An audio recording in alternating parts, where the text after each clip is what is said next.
Hello, this is Storybooks channel. New videos are posted every day. Subscribe and click the bell. Spring is fresh. The gardens are blooming in my town. A light breeze is blowing and as in childhood, I say I am in the cottage. I feel good, warm and relaxed walking, and enjoying the young greenery and fragrance. The inviting all of the gardens. Early morning, clean sidewalks with not a soul around. Only the pounding of my heels echoes around the neighborhood. I'm without a car today. My baby's at the car wash. The bus stop is empty too.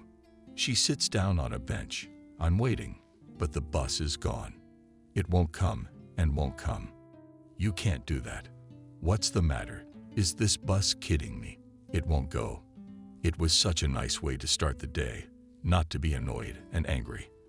I start humming my favorite songs to myself. All the kids are getting impatient, dancing at the bus stop.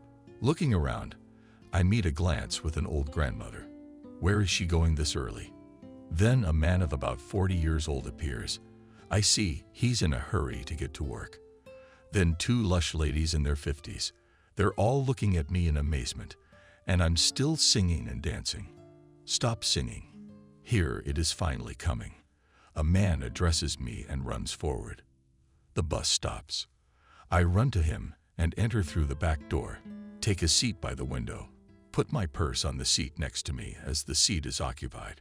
If any of the oversized titans want to sit with me, I'll tell them it's taken. And I'll tell the man it's a long drive, and I don't want him to squeeze in here and sniffle or sneeze. Let them consider me harmful, but I cannot stand encroachment on personal space. And right now, the situation allows me to avoid it. Plenty of seats, half-empty transportation. Grandma, of course, if she wants to sit with me, I'll give in without complaint.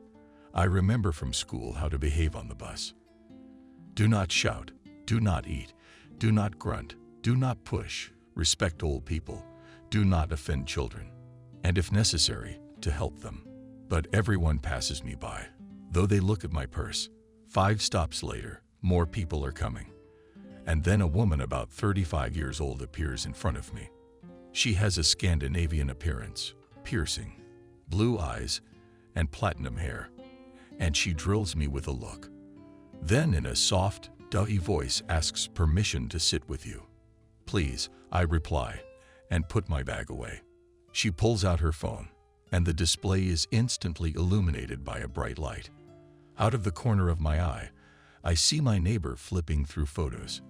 They appear to be of her children and husband. I apologize for my curiosity. Are these your children? I ask. Yes, mine are so grown up. You don't look much older than that. 35. I'm 45.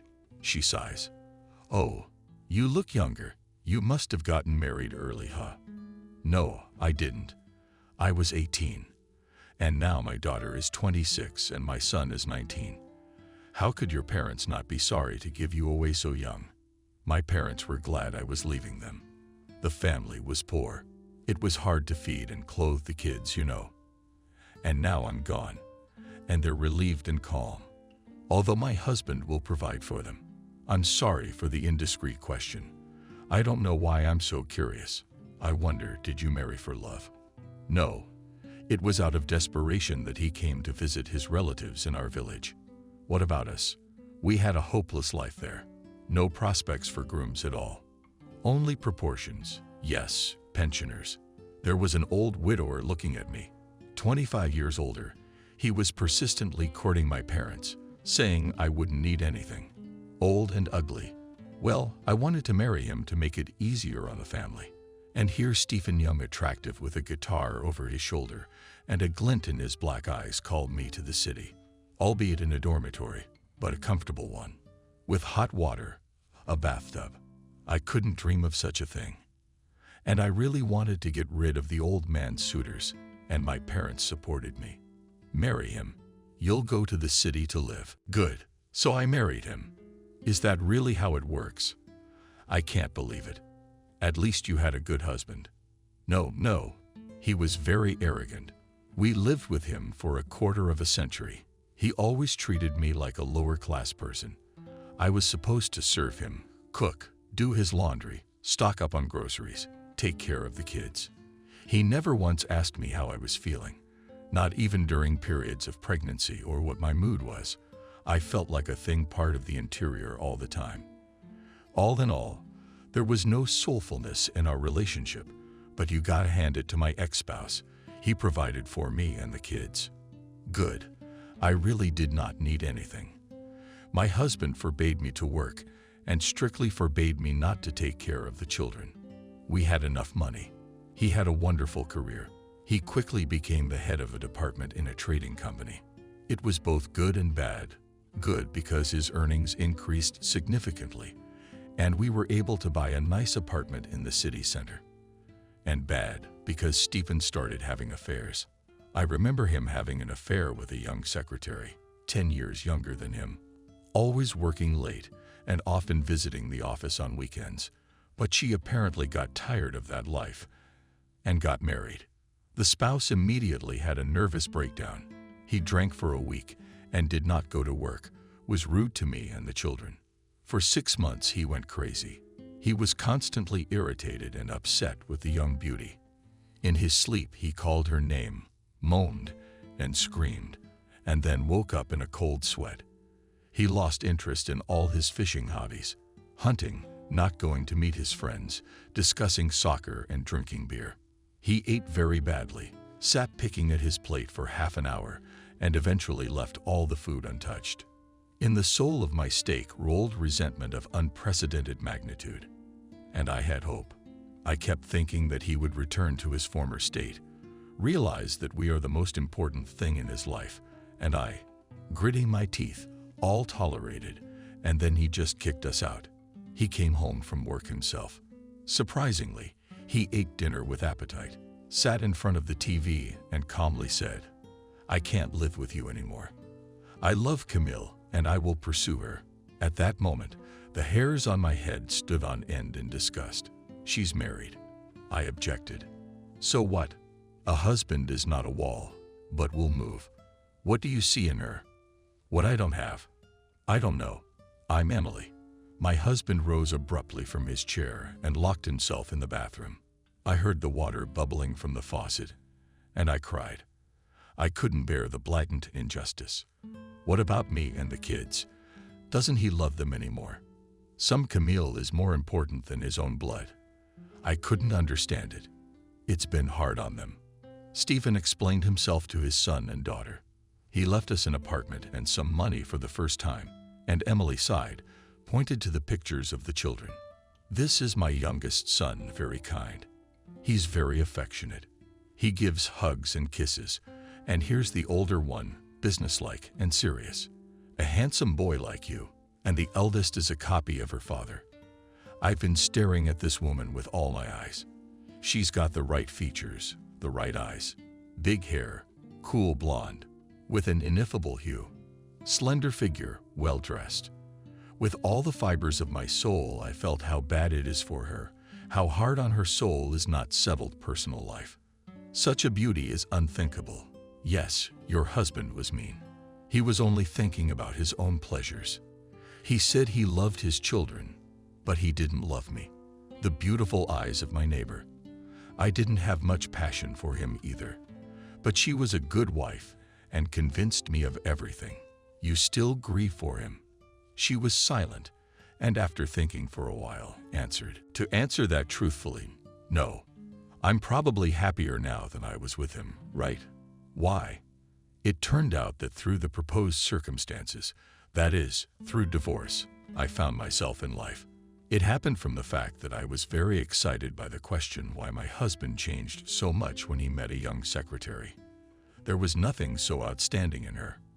And I'd known him for years, and I couldn't say he was in love. Stephen was always pragmatic. He made the best of everything. Suddenly, there was this sadness, this longing for his secretary. And it occurred to me that he had a spell on him. I found a specialist in this case, and she confirmed my fears. She offered to turn him away from his young mistress. But I didn't need it. Then Evelyn, that was the fortune teller's name, persuaded me to become her companion. She saw in me the potential of a psychic.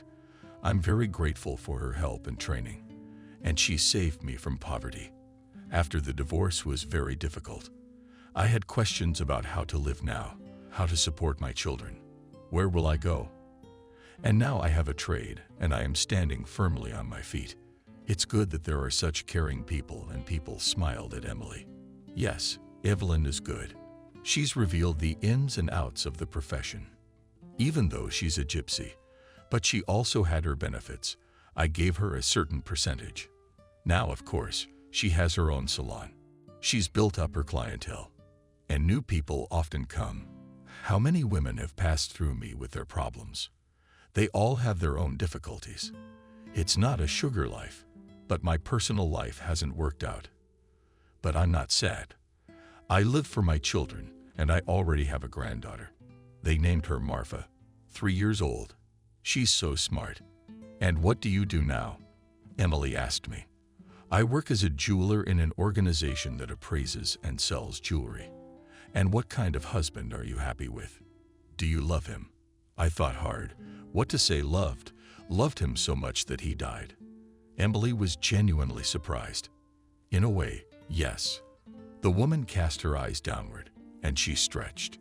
Was it you who buried him for yourself? You might say alive.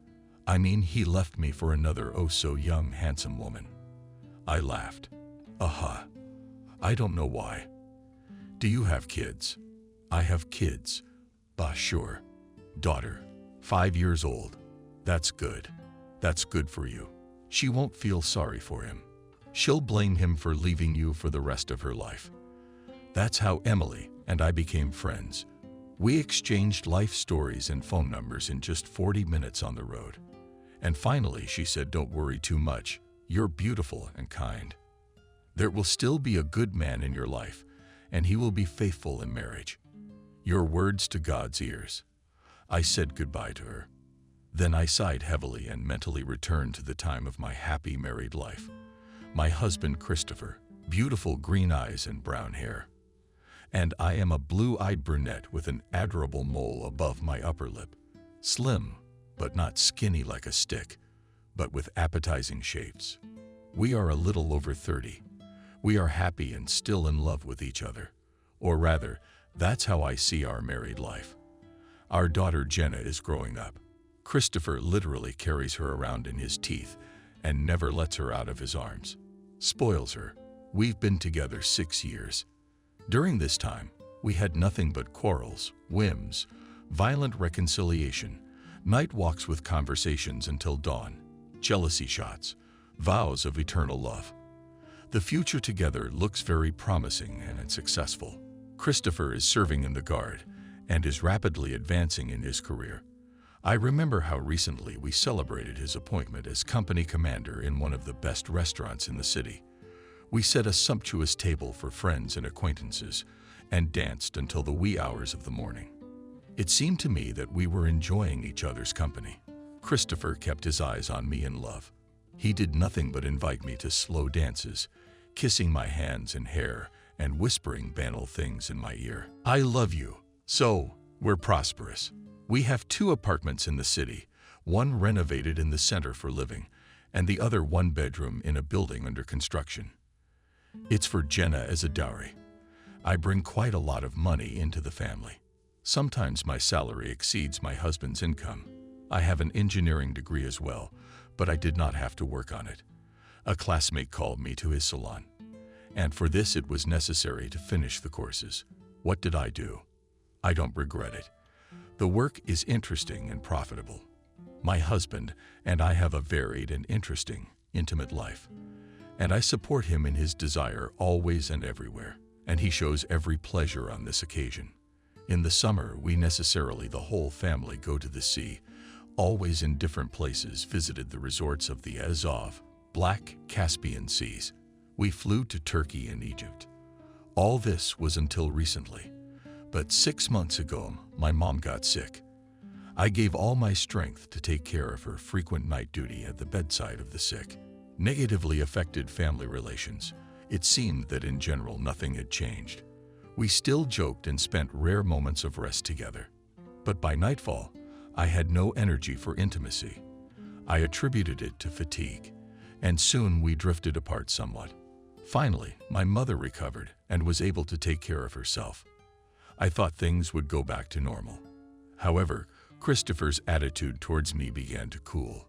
He stopped taking the initiative in intimacy and always seemed tired. I'd come home late from work. I did not leave the feeling that I am in the backstage and cannot see the theater action fully. Something is slipping away from me, and irrevocably. I could have saved the relationship, done things differently, hired my mom a nurse, and she's terribly embarrassed by them. After all, if a person does not respect his mother and cannot in a difficult moment to help her, what kind of egoist is that? No, I couldn't cynically deny her. After all, I know very well that help from a native person is much more appreciated than from a hired worker, and the quality of care is different. Only I knew how my mother will be more convenient to overpower the bed or how to boil her favorite porridge. A daughter's love must be reckoned with, and we'll all come to an age where we may need outside help. Christopher always thought he was ironclad, brushing off other people's troubles as if they'd never touch him. It's like he's talking, or exceptional, but I could not even imagine that his cooling towards me is the result of love games. I thought I was tired of being ignored, of being busy, but it turns out he was quite happy. Each of us judges by himself, and, being by nature not jealous, I did not pay attention to those calls, which every day became more and more. And although our city is quite large, I didn't manage to hide it.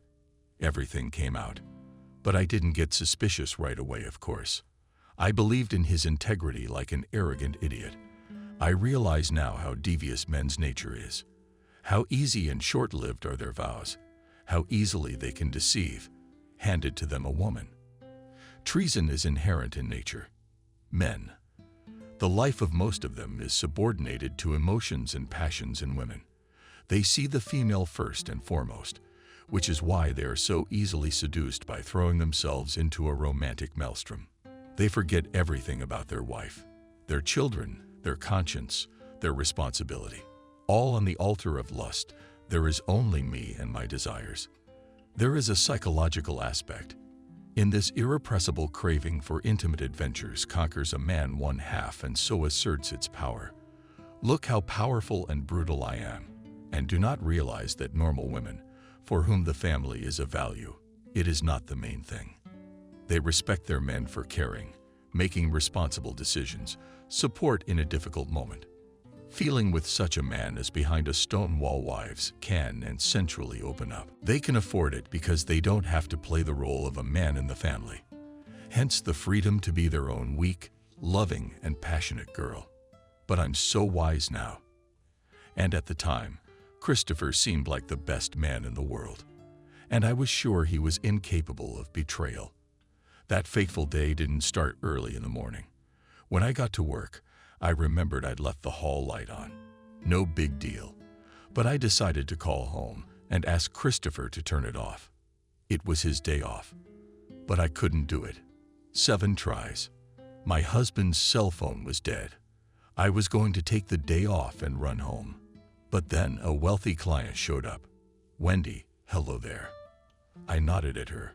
The woman entered the salon, and from her demeanor, I could tell she had been here many times before. The rich woman confidently moved a chair to my table and sat down. It was a young lady, very expensively dressed, well-groomed, and stylish, and she looked at me absent-mindedly in a slightly condescending way. Her gaze slid to my name tag. They had recently been forced on us. In the woman's big blue eyes, for a moment, there was confusion, as if an unexpected hunch had flashed through her mind. But after a moment, her gaze became the overlord's again, and Nato touched herself with a sharp lard coating to the tip of her dainty nose, smiled slightly, and she said, "Would you mind coming over to my place and appraising one face for the view? It's an interesting gold ring with a large emerald. Its owner says it's antique from the mid-19th century. The price is exorbitant, so I need your confirmation. And most importantly, I must have no doubts about its authenticity. I'm not gonna hurt you, of course. I'm generous. I looked at this lady and could not take my eyes off her. Black, short hair arranged in a perfect style, high breasts, and an enchanting low voice that sent shivers down my spine. Wendy Smith came from a well-known family name in town. Her father owned several print publications and was rumored to have an income in the oil business. He was a very wealthy man, but not indifferent to the fate of his hometown. His pictures, sisters, headlines constantly flashed in the newspapers. Rick Smith patronizes orphans. He helped to restore local history exhibits, sponsored a charity event. Whether the man was doing it for publicity or whether he really cared for his small homeland, it was hard to understand. However, there was a lot of money in this family, so I smiled at his daughter and immediately suggested that if it was convenient for you, I could arrive at 20 o'clock. I know your address. That's why I came to you. I've gotten good feedback. I'm impressed with your discretion, your ability to know information, and your ability to save your customers time. Then I'll invite the salesman to 8 without saying goodbye, and Wendy Smith left with dignity. I looked after her, admiring the gorgeous mink, manto of rich blue color. I shook off the daze caused by the client's outfit. I called the daycare center to see how my daughter was doing, and warned the teacher that she'd be staying the night tonight. My husband and I decided to put Jenna in a 24-hour daycare center. When my mom got sick, both my husband and I worked hard. I sometimes until deep into the night, and Christopher often clocked in for the day. In the past, she used to enjoy staying with my grandmother for long periods of time. But due to her indisposition, this option has become impossible. Now Mom needs time to fully recover from a complicated operation. I tried dialing my husband's number again, to no avail. I was no longer worried about the light left on, but about Christopher. Where had he gone? I called his service. I got Slobodsky to the commander of the 1st Platoon. I recognized his voice immediately. He cheerfully informed me that Major Austin was absent today. Vanessa. Well, he wrote a report at his own expense for 3 days. The warden signed off on it. Yesterday, he told me he'd discussed it with you. Were you planning a trip to your relatives? Kazan, I think. Thank you, Sam. I hung up the phone with surprise. We had never had any relatives in Kazan. It all seemed very strange. I spent the whole day getting my paperwork in order. In the evening, I went to the elite cottage village where the Smiths lived. It was located 20 kilometers from the city. The rich man's mansion was visible from a mile away. He drowned in the dense warrens of plantings. The gate opened automatically, and I drove into the yard, parked the car, and headed down the tiled path to the house. Ringing the heavy front doorbell, Rick Smith opened it himself, making an inviting gesture with his hand. He was a well-built man of about 55 in his trademark tracksuit. He looked me over from head to toe. I walked past the owner inside. They're waiting for you upstairs. Smith followed me upstairs. Wendy, they're in my office. I went up the marble staircase and into a long corridor with many doors. One of them was open. It turned out to be a study. The others were probably for bedrooms. Wendy was sitting in a large striped armchair, putting her foot on her leg. She was wearing a Drunken Army one color and a short nightgown to match. She looked up at me. Thank you for arriving on time. I apologize for being dressed out of uniform. I don't feel well. Please don't mind me. We exchanged a couple of duty phrases, and the girl's cell phone played. Nancy picked up the phone. Yeah, I'm home right now. I'm meeting you. You miss me. A little, Vanessa. She turned to me. I'll go downstairs and meet the sales girl. Champagne, wine, brandy, please. The girl pointed to a steamy counter in the middle of the room. Please, please. Thank you. I'm at work. Leaving the doors open, Smith descended the stairs. Taking advantage of the pause, I called my husband again. Again, no answer. I got very nervous. I tried again. I listened to the long ringing tone. Suddenly, I heard a very familiar tune. On some natural instinct, I looked out into the hall and followed the sound. The music was playing in one of the bedrooms. I opened the door to it. The room was done up in shades of blue. On the large wooden bed, under the silk linen, I found my husband's cell phone. For a few seconds, I stood there like a dumbfounded, not knowing what to think or do. A lump rose in my throat, and my stomach clenched treacherously, the excitement making me nauseous. I leaned over and picked up the phone in my hand on the large, glowing display. I saw my face and the signature Vanessa. The doubts were finally dispelled. It was Christopher's phone. I turned it off and slipped it into my pants pocket. I looked up and looked at the bed. There were thin chicks sticking out from under the pillow, bra the same color. Apparently, the hot romps had just recently ended. I wonder if Wendy knows I'm her lover's wife. Probably not. Would she have invited me here then? Maybe this Casanova saw me through the window and slipped out the back door. That would explain the hostess coming out to me in the bar. Feeling as if I were in a dream, I went back into the study and landed in the big striped armchair. In it, I froze like a wax figure for a few minutes. Then I stood up and walked over to the bar. I poured myself a glass of dry red wine, drank it down, and returned to my seat. Smith and his friend came into the office. They were laughing and chatting and suddenly froze, staring at me. Wendy came over and took the empty glass from my hand. "You're very pale. Is something wrong?" "No, I'm fine." "Then I'd like you to meet Vanessa Austin, who is today's authenticator, and Nancy the seller." She introduced us to each other. Nancy was one of the average modern beauties. Eyelash extensions, aggressive manicures, silicone breasts and lips. She tossed her soft black hair out of her face and smiled broadly. Then pulled the porcelain box out of her expensive leather purse and held it out to me. I held back the treacherous trembling in my hands. I cautiously opened the lid and saw a real work of art, an antique ring with a dazzling emerald. I had no doubts about its authenticity, but I examined it with a magnifying glass from all sides. The play of light in the stone and the branding on the inside of the ring confirmed its origin. It was an antique ring from around the middle of the 19th century, the work of an unknown Russian master. I silently wrote up the report and handed it to Smith. I received my reward and politely said goodbye. I couldn't bear to be in that house. It took a great deal of effort to be so calm. I wanted very much to punch the mistress of life, the mistress of fortune, in the face. I was sure that Christopher had absolutely no use for Wendy in the long run. He was her whim and nothing more. A girl like that would never marry a mere servant. I sat in the car for a long time, finding the strength to move. All sorts of thoughts swirled in my head. I spent my days and nights at my sick mother's bedside. Meanwhile, my husband was a frequent visitor to Wendy Smith's bedside. These are the different values in life that Ball did for his own pleasure. And he was complaining to me. I was desperate for a while. But why did he do this to me? Why? I wanted to cry out in my voice.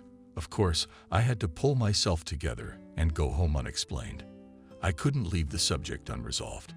I drove through my hometown shimmering with multicolored lights, and a tear involuntarily covered my eyes. At home, I made my husband his favorite goulash with macaroni and vegetable salad. He sat across from me and smiled happily, telling me how the day went at work. I turned to him from time to time from the stove and give him a refill. And I didn't see a shadow of embarrassment in his cross green eyes. From the virtuoso, "Christopher, you're making up stories as you go along.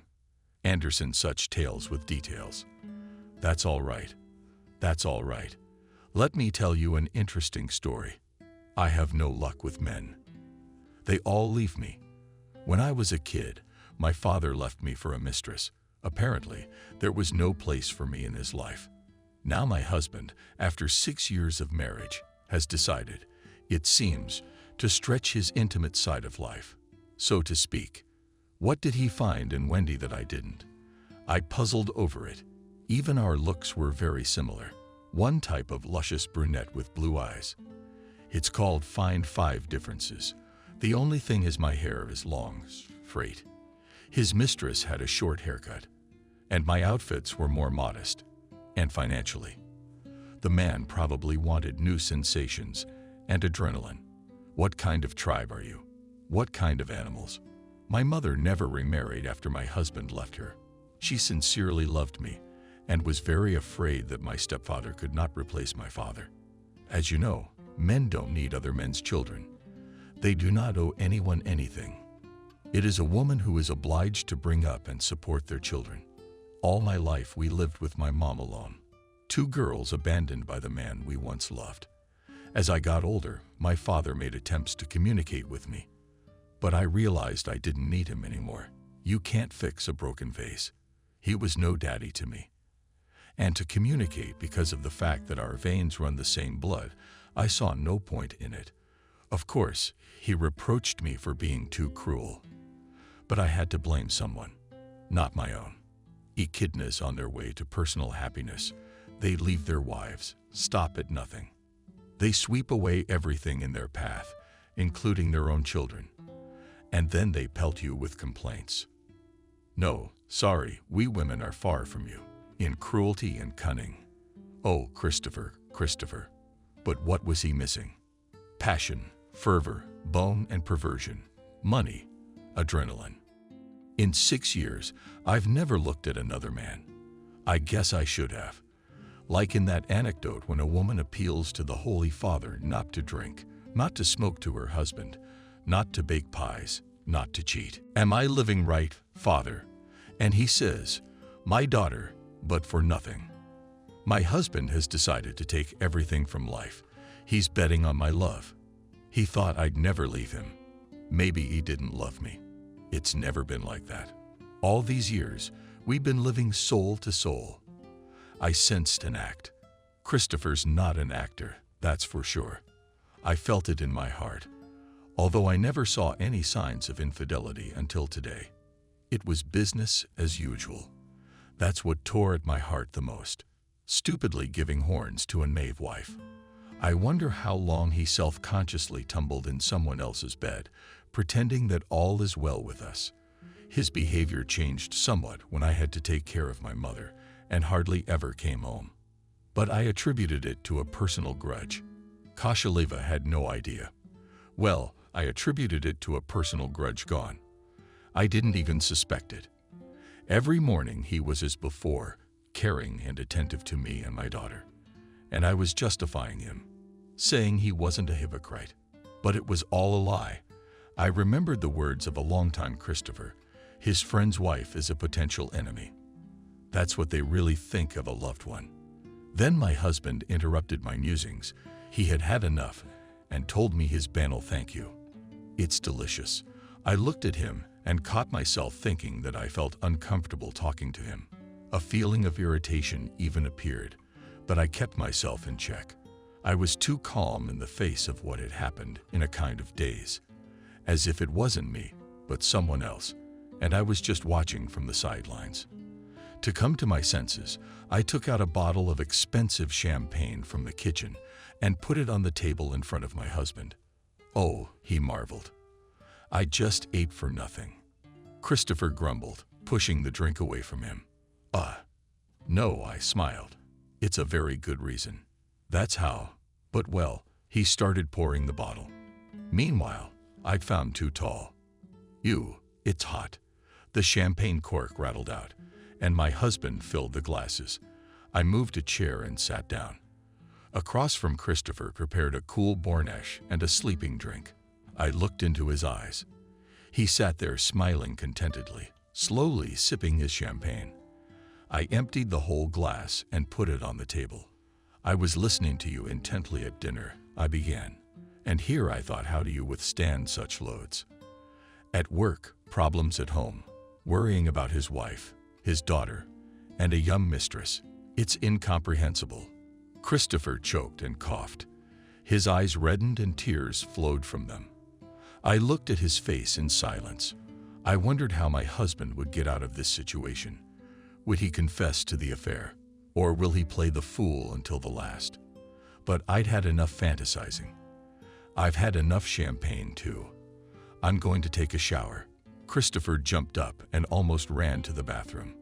An hour later, he returned to the kitchen, having had time to change into a clean t-shirt and sports pants. I methodically finished a bottle of champagne, snacking on Daughters, apples and tangerines. Christopher opened the refrigerator and asked me if we had anything to drink. "Why, didn't Wendy pour you one?" I answered. For a moment, it seemed to me that Christopher was terribly surprised by the question. He sank into his chair and filled the glasses with the remaining champagne. We drank in silence and looked into each other's eyes. For some reason, I remembered the scene from Gogol's Revisor, the one that follows after the final line of the revisor comes to us, and there we sat with frozen stares in ringing silence. "Christopher, it's time to explain ourselves," I began. He looked at me questioningly. "Are we having some kind of difficulty again?" He glossed his eyes a lot. "We did not have complications, but a situation that requires a divorce. What's the reason for being at the Smith house?" "I found your cell phone." I'm not denying I was there. They got a panic button on Lilo's fence. I went to check it out. I took a 3-day vacation for that purpose. I took the vacation to rest. I was tired, but I lost my phone. I was at the oligarch's house, so it's a reason for divorce. I took the phone out of my pocket and silently put it on the table. There was hope in my soul. What if it's true? What if I just made it all up? I was confused. And then the cell phone started to ring. We both stared at the screen and saw a message from Wendy in the ticker. "Come over. Dad won't be here tomorrow morning. I want to finish what we couldn't finish tonight." Christopher took a loud plunge. "What a stupid woman. She can't wait." "Don't look at me. You've got a temper. Is he okay?" I asked judgmentally. "You shouldn't judge a man by a woman's judgment. You've got the wrong judgment in your head about that." I wanted to leave a long time ago. I've been trying to get up the nerve to do it for a while, but it's just never been the right time. "Yeah, well, guess what? I'm in love. I'm just crazy with passion. Such a woman, I'm sorry, but I've never been with you like this before." I thought I'd faint from such words and confessions. I was living with a man, and I didn't know I wasn't sweet on him. But the moment had come. It was all I could say. Though inside I was all pounding and pointing at the door. "Should I leave?" he asked. "You said you were going to go long ago. You're free." "I'm not going to persuade you." I finished the rest of the champagne, got up from the chair, and went into the hall. I turned on the TV. I started flicking through the channels, pretending that I was still watching an interesting program. Soon I heard the front door close with a clatter. I didn't want to get up from the couch. I curled up on it and dozed off. Now I didn't even want to think about saving the marriage. Some women can forgive everything, tolerate humiliation and lies. But for me, it was impossible to accept and pretend that everything was still good. That's how my husband left me. You can't even say that he left me for a prettier woman. So much she and I are similar in appearance, a little younger and wealthy with no domestic problems. Interesting in bed. What's there to guess now? There's no point. The pain is slowly going away. I'm learning to be happy with what I have. I'm reading a lot, helping my mom, raising my daughter. I'm meeting new people. Yesterday morning I met Emily. You are a woman in such a difficult situation and still managed to self-actualize. Before I could think about her, I got a phone call. Hi, Emily. How long are you staying? I was just thinking about our meeting a minute ago. Let's use the first name. Yeah. Why don't you come visit me this week? See the salon. See how I work. I'll be there. I can't refuse such an interesting offer, but I'm still waiting. Free. I had only the second half of Saturday and all Sunday at Emily. Just had an average as new these days. The week flew by quickly. Busy and busy. Work, home daycare, laundry, cooking. Rare walks with my daughter in the park near the house. Right after Christopher left, I moved Jenna to a regular daycare center. Now I'm the last one to pick her up. But it's better than being in a 24-hour facility. We get to spend more time together. But this weekend I put my daughter with my mom. She's finally recovered. Emily's trip is encouraging for me too. I felt a kind of boundless trust in her, and I missed female friendship in general. I had girlfriends at school and at the institute, but for family worries and work days, I completely ceased to keep in touch with them. And now, after parting with Christopher, I had free time and wanted to spend it usefully. And I realized that Emily is exactly the person with whom I will not be bored.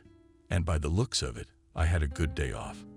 I arrived at the salon around 20 o'clock, but there were still people crowding in. To my surprise, I didn't see even the slightest hint of white or black magic on the sign. It was a beauty studio called Emily's. Indeed, the press at the front desk offered treatments such as beauty massages, chocolate equipment, tanning beds, and deep cleansing facials. Frankly, I marveled. After all, on the bus, Emily was telling me about something completely different. Then I saw the owner and went to meet her. Her dress code didn't fit my idea of how wizards should be dressed either.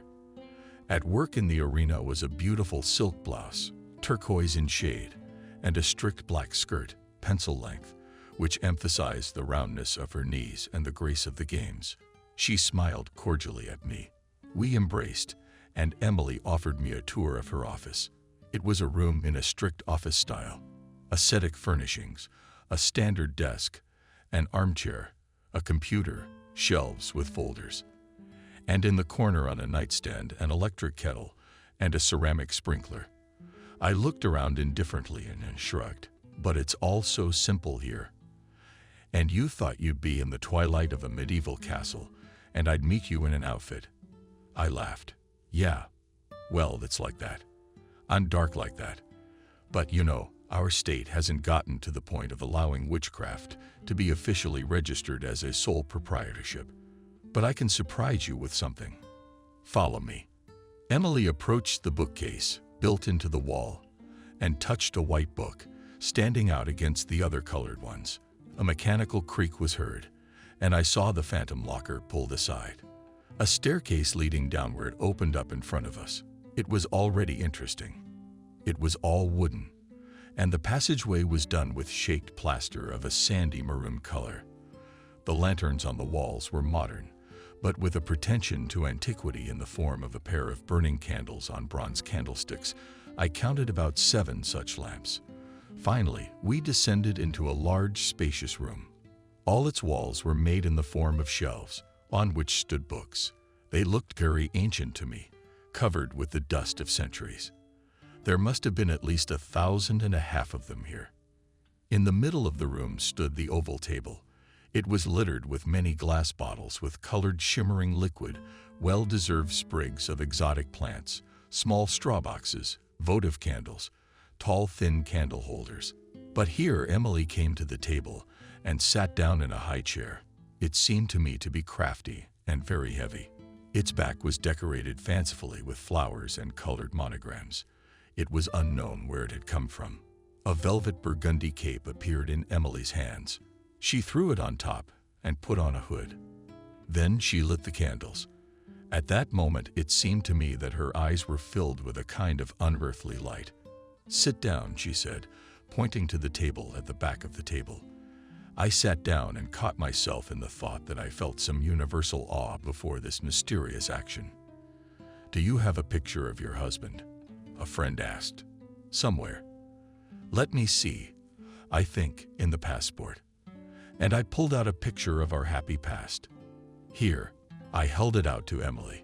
She touched it gingerly, and suddenly her beautiful eyebrows rose. "Look, I see a hex on it." "Really?" I was surprised. He turned out to be by nature a good dog. Why else listen to him?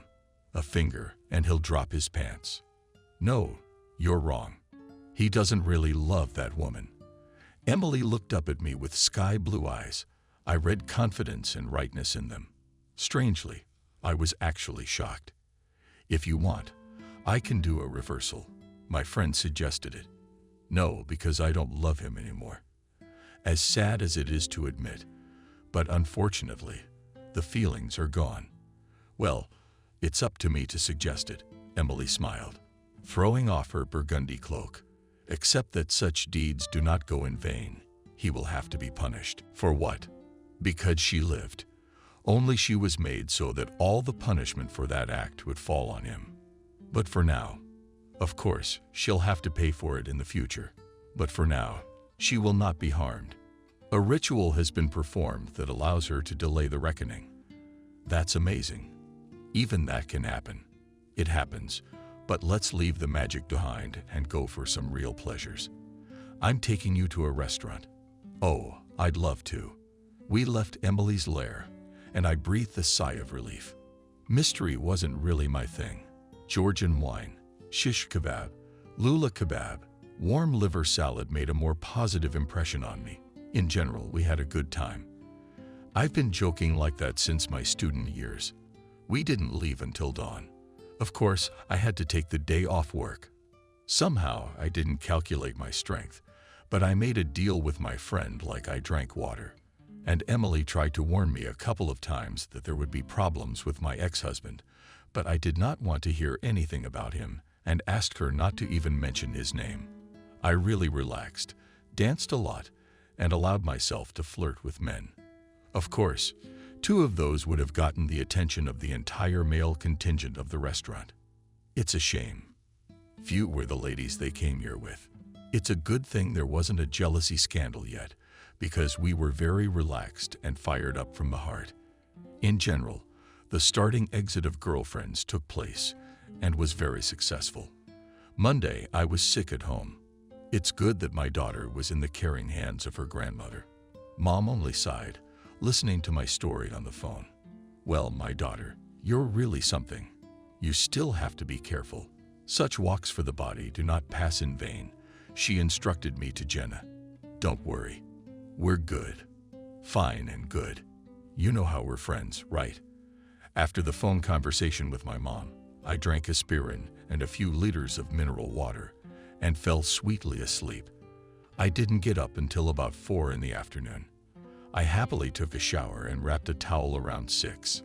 Sat down in the kitchen to drink tea with lemon. The strength was returning. The state was blissful. All the symptoms of a hangover had left me, and my head was empty. The intrusive feelings and emotions had receded. I sat there and laughed to myself, remembering our weirdness of yesterday. But I didn't have to stay in a happy state of rebooting for long. The phone rang. The display showed a brisk walker. It was my ex-husband. I didn't want to talk to him, but natural responsibility took over. Hi, Vanessa. Christopher said hello. Hello. Coldly, I replied. If you want to know how Jenna is doing, I'll call her myself. She's a big girl. She'll answer all your questions on her own. No, it's not about that. I just want to remind you that the apartment you're living in is in my name, and Wendy and I thought about it and decided to move in. To say that I was surprised by this statement is not to say anything, because I almost fell off my chair, and I was expecting anything. Some kind of clarification of relations, statement of past offenses, unjustified reproaches. And here it is. Yeah, he's just throwing me out on the street. I mean, Jenna's studio apartment is unfinished. It's all concrete walls, no plumbing, no lights. Are you out of your mind? Are you crazy? I asked. Vanessa, without getting into a debate, but why do you think that everything should belong to you? I don't understand you. What's in the mansion? There's not enough room. I don't want to live with him. I'm used to living apart. The husband retorted. So you'll bring your roommate into our apartment, and you'll throw me and my daughter out. Don't exaggerate, please. I'm not throwing you out. You have your mom's apartment. I expected anything but this. What kind of asshole are you? Absolutely no conscience. I hung up in despair. The next morning, when I showed up at my mom's place with a bunch of olives, she looked at me confusedly and marched her eyes frequently. What's that? It's a move, Mom. Christopher and his anger will now live in our apartment. That's how Mom got her room in the back. On what grounds? On legal grounds. I signed it over to him, stupid with a deed of gift. Finita la commedia, crying my immovable property. Daughter, it's not in good conscience. He'll come to his senses. He was a decent man. The key word, Mom, is decent. I don't jump on other people's bunks, and they don't kick out legitimate wives and children from the apartment, especially if it was bought with my savings. All the bonuses and 13 went to some strange woman. That's when Mom burst into tears. That's enough, Mom. Tears can't help the grief. It's driving up my blood pressure too, and you'll have Jenna once. I calmed her down. I don't have the energy to take her to the garden today. Let her stay home and I'll go to work. Apparently, I have to get a new place to live. Mom calmed down and stroked my head affectionately. Maybe you should stay with us tonight. No, Mom. I asked to come yesterday, and I've taken care of a little business. I'm home, and I'm gonna be thinking about things at home. I gave her a peck on the cheek and went to the jewelry store. On my lunch break, I was able to carve out some time to call Emily. I recounted the conversation with my ex-husband to her in detail. See, I told you he was going to be a lot of trouble. There's a cloud of upheaval hanging over him. He's acting like a robot, like a voodoo doll. He only sees where his mistress directs his gaze. It's like he has no side vision. So everything in the narrow corridor in front of his eyes is available for him to see. And what's to the side he can't see at all, or he can see through a veil. I'm talking about you and Jenna. That's why his conscience mechanisms don't work. That's terrible. I was outraged. But that's not all. He's going to be in big trouble soon. I don't know how he's doing, but I've already been hit by every conceivable and unthinkable misfortune. Now we're gonna embarrass Mom. Mom, you have a good support in life. When Stephen left me, I went to my mom's house with the kids too. But she wasn't very happy to see us. My parent, without going into details, she wouldn't even listen to a word I said, but it was a torrent of recriminations. We thought with my father that at least in our old age, we'd have a normal life. And then you showed up with the kids. You should have thought of something better to avoid a divorce. Before it's too late, fall at your husband's feet. Ask him back. So we went back to town, with nothing to show for it, like we did at first. It's scary to remember. I thought about what my friend said, and I suddenly felt sorry for my mom. Her care, love, and support was taken for granted. And it's true that not everyone is so lucky in life. I remembered her helpless eyes this morning, and after work I stopped by the candy store. I bought the native potatoes especially for her. She had loved them since childhood. After dinner, we sat down to drink tea, and she praised me relentlessly for the attention she had shown me. And I kept thinking that I would never be able to repay her for her unconditional love and sacrifice. And I was also very happy that I had these two beauties who would never betray me. Mom, we're not going back to that apartment. Jenna was wondering. Apparently not, I answered, looking at her pigtails, which her mom lovingly poured into her. Well and good, summarized the daughter. Why not? In two voices asked her, we do not need to leave Grandma. The girl laughed, and we followed her. A few months passed, and our life went back to normal. Mom's modest 2-month-old house became a cozy home for us. We took the bedroom and left a more spacious hall to our beloved grandmother. To save space, I bought a mezzanine bed. On it, my daughter and I quite comfortably settled down. She's downstairs and I'm upstairs. We divided up the chores easily, too. I took Jenna to daycare in the morning and picked her up in the evening. I did the grocery shopping on the weekends and cleaned up. Mom did the cooking. It was a definite advantage of living with her. After all, such delicious pies or porridge for granddaughter will not answer anywhere else.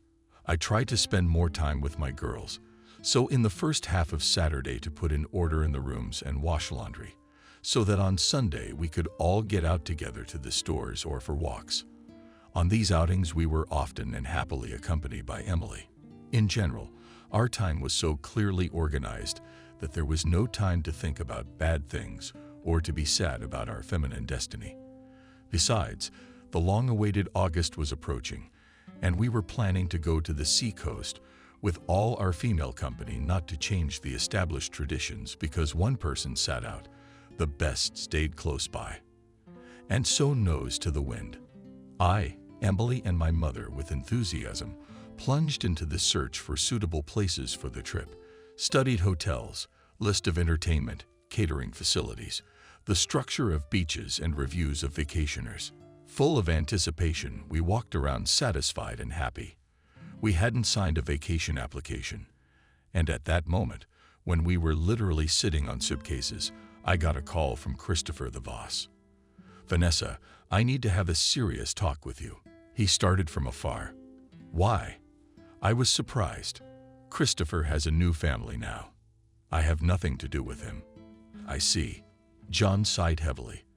"But I still hope you'll listen to me. But there's no charge for that. As they say, I'm all ears," I told him. "You haven't spoken to Christopher for a long time, and you don't know he had a heart attack." "Yeah, I really didn't know. It was nothing. The doctors got him out, and now he needs good care." "You don't say." "And his new wife can't provide that. As I understand it, Vanessa, she can, but she doesn't want to." "How's that?" "It's like this. She's a Belarusian, and she doesn't want to spend money on him. Now he's become unnecessary ballast for her. He can't provide her with a rich emotional life." I realize that he can't, and not just emotionally. "Yes, you're making a good point. Please tell me what you want from me, John, but maybe you can at least visit him now. He's probably been medically discharged." "So, no family, no kids. Who's to blame for that? It's his own fault. Men go through life like obsessed men, pursuing some mythical goal. And along the way, their most precious possessions fall out of their pockets. So I'm just calling to hope for a purely human attitude. I feel sorry for him. Besides, he's Jenna's father. That father hasn't mentioned her in a long time. I resented him. Forgive me, but maybe I shouldn't have called and stirred up your life." "It's okay, John.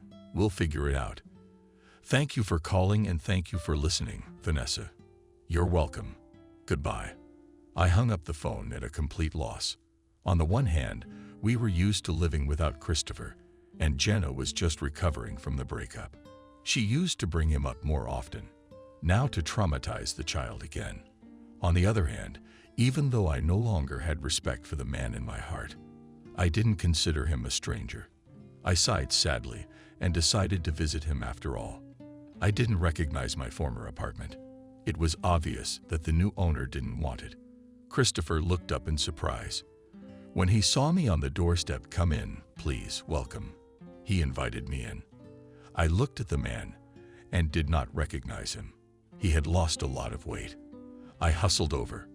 Illness had added years to his life, yet he had conversations with me that revolved around his feelings. "Wendy." My feelings didn't seem to touch him. He was reluctant to talk about the doctor's prescriptions, the strict regimen, and treatment. It's true, he told the story of how this misfortune happened to him. But in between those stories, he talked nonstop about his beautiful and caring young wife. "So where is she, this wife of yours?" I asked her defiantly. "Yes, she has important things to do, and she is opening a new store. You know how much fuss there is, and in my opinion, nothing more important. There are no close people in life. She left you sick and disappeared for a few days. Look at the filth in the apartment. What do you look like now? Have you eaten today?" I took out of the bag the containers of home-cooked food my mom had carefully prepared. "No, I'm not hungry. I'm hungry. No appetite.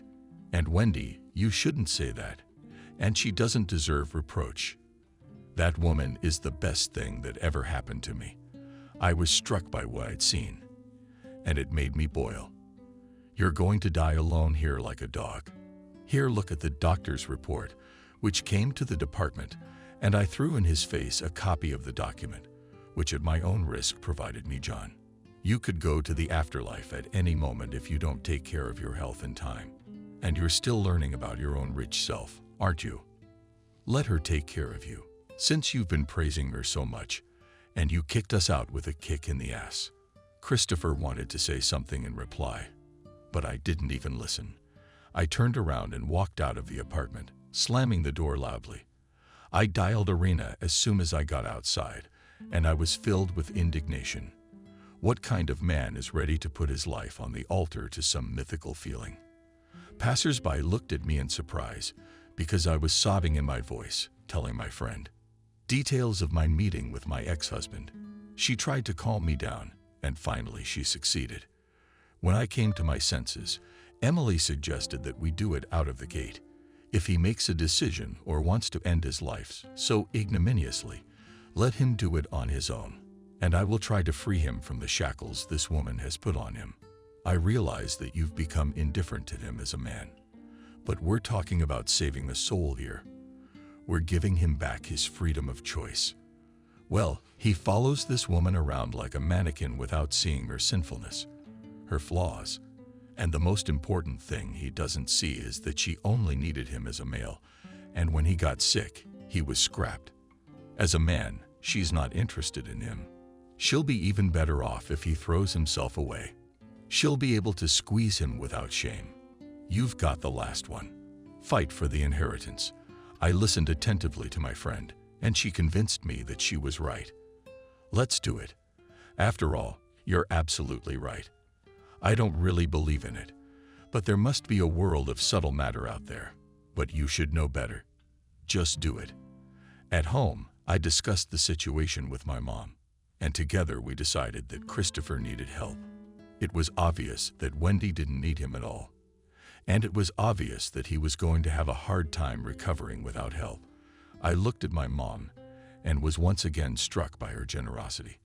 And when it became necessary to take care of her, Christopher jumped into the bushes and destroyed all my nerves by accusing me of all earthly sins. His parents had died long ago, but he spoke of them with warmth. Why was my husband so indifferent to my mother? Maybe he had already had a spell on him, which only does not go to my head. So instead of a long-awaited vacation, I returned to the apartment of my ex-husband. At first he waited for his Wendy, but she never even called him, and all his attempts to contact her were unsuccessful. The woman simply closed the door to his life, hung up on him, and didn't answer his messages. After a while, Christopher's behavior began to change. Either Emily had successfully turned him away, or he'd gotten his brain back on track. He started begging me for Jenna to move back into the apartment. He complained that he missed his daughter so much. I looked at him, and I could actually see the inexpressible sadness in my ex-husband's eyes.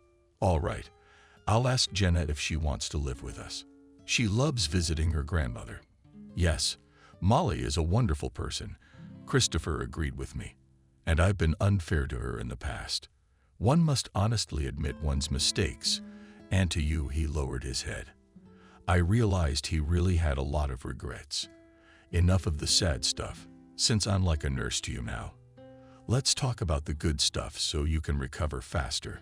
I went back to my business. Christopher nodded silently. Thank you for nothing. Since I didn't get a good rest on vacation, I decided to clean up my husband's den in a matter of days. The apartment became cozy, clean, and fresh again. I then consulted several cardiologists, and those, in addition to all the medication prescriptions, recommended that I keep my spouse on a targeted diet to keep the food from being too bland. I was wary of the seasoning knot.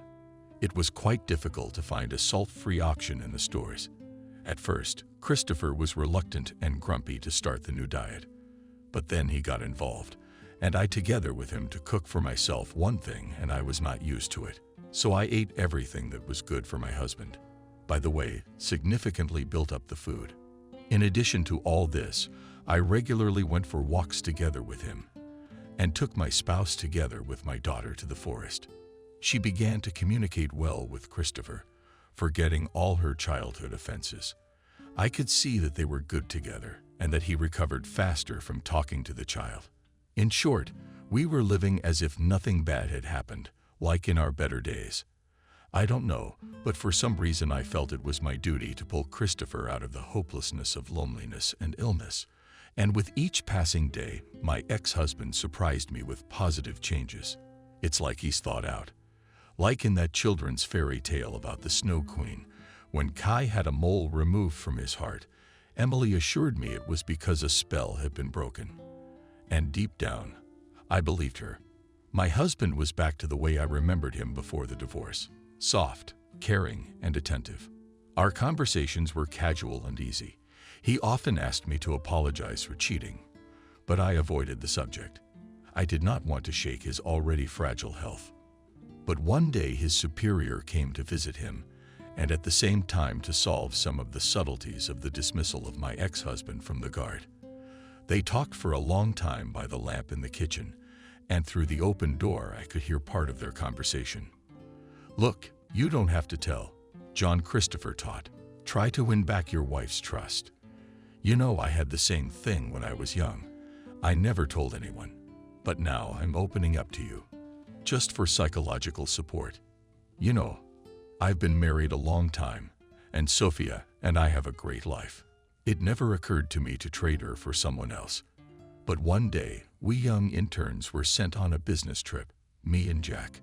I can't even remember the purpose of the trip. There was some kind of bureaucratic misunderstanding with a local district officer, and we went to check up on him. Although we were young and inexperienced, but at that time there was a shortage of personnel, so the bosses took a risk. So we ended up in a rural wilderness, and instead of a hotel, they put us in a small one-room apartment. I was already like a ringed bird. Christopher was still a free pirate. He loved going out on business trips, but here I was hoping for a quiet life. Who would he meet in the middle of nowhere? But it wasn't to be. Already on the first day, he had a fling with the locals.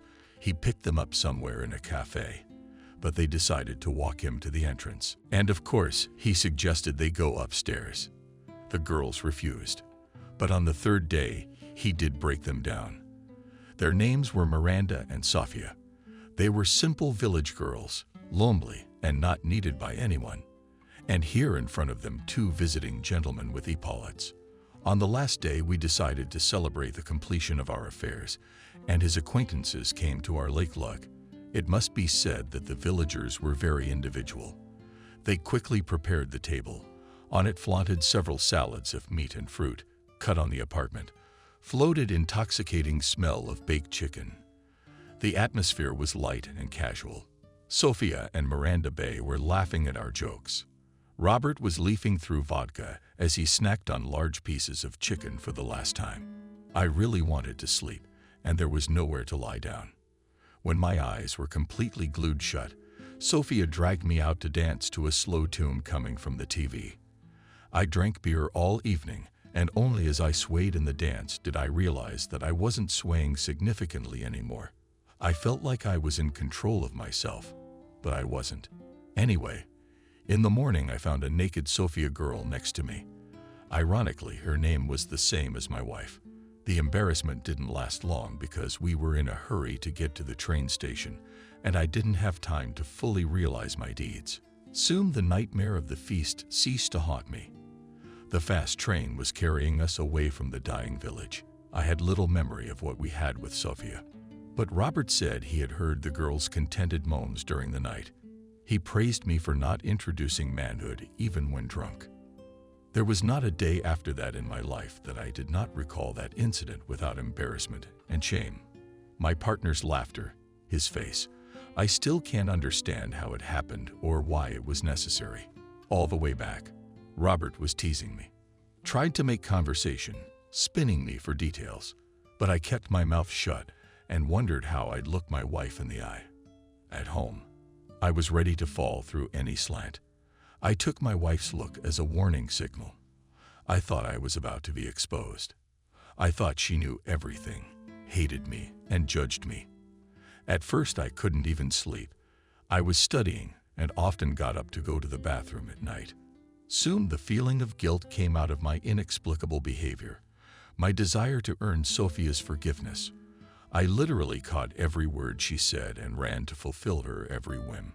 "Look, John, maybe you didn't have anything with Sophia in that village, eh?"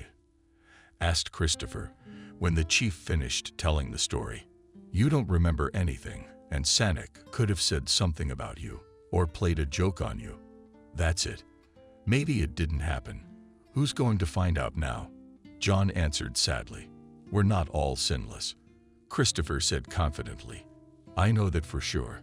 Only some of us do evil on purpose, and some of us do it accidentally. Some repent of their deeds, and some do not. You know what I mean? To be honest, not really. The boss was puzzled.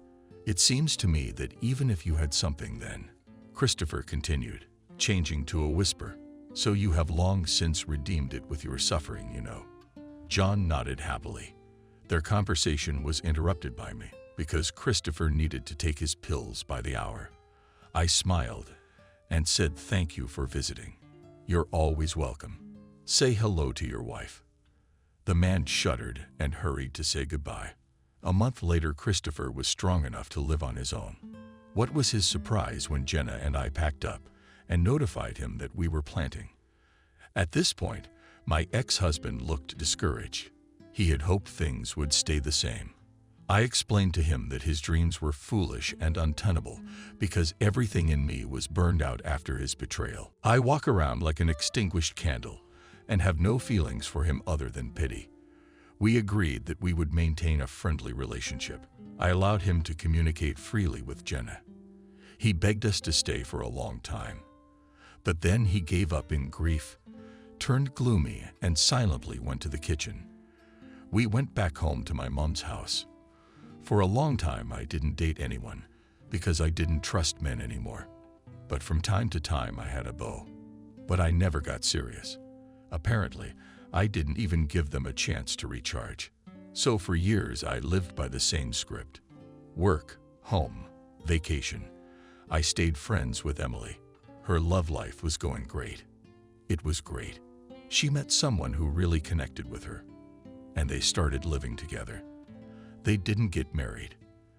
They didn't think they should. Christopher saw his daughter every weekend. They'd call me back. He was aware of all our family affairs and even helped with household issues. But despite the fact that it has been more than 10 years since our breakup, I have not completely forgiven my ex-husband. And yesterday, on our wedding anniversary, I wanted to visit him. So I drove over unannounced. I rang and knocked on the door for a long time, but no one opened the door. I was kind of scared, assuming something terrible. Then I went out into the yard, admiring the yellowed leaves around me. There were children playing on the playground and old people sitting on the benches. I was about to go back to my car. Suddenly, I heard a familiar voice. It was Christopher telling a graceful, pretty girl something exciting. Engrossed in the conversation, they didn't notice me. I stood behind them and listened to the conversation. At first, they were interchanging meaningless phrases, then about unpleasant neighbors, then about prices. But then I heard something that made me sit down on the edge of the sandbox and dive into their life stories with bated breath.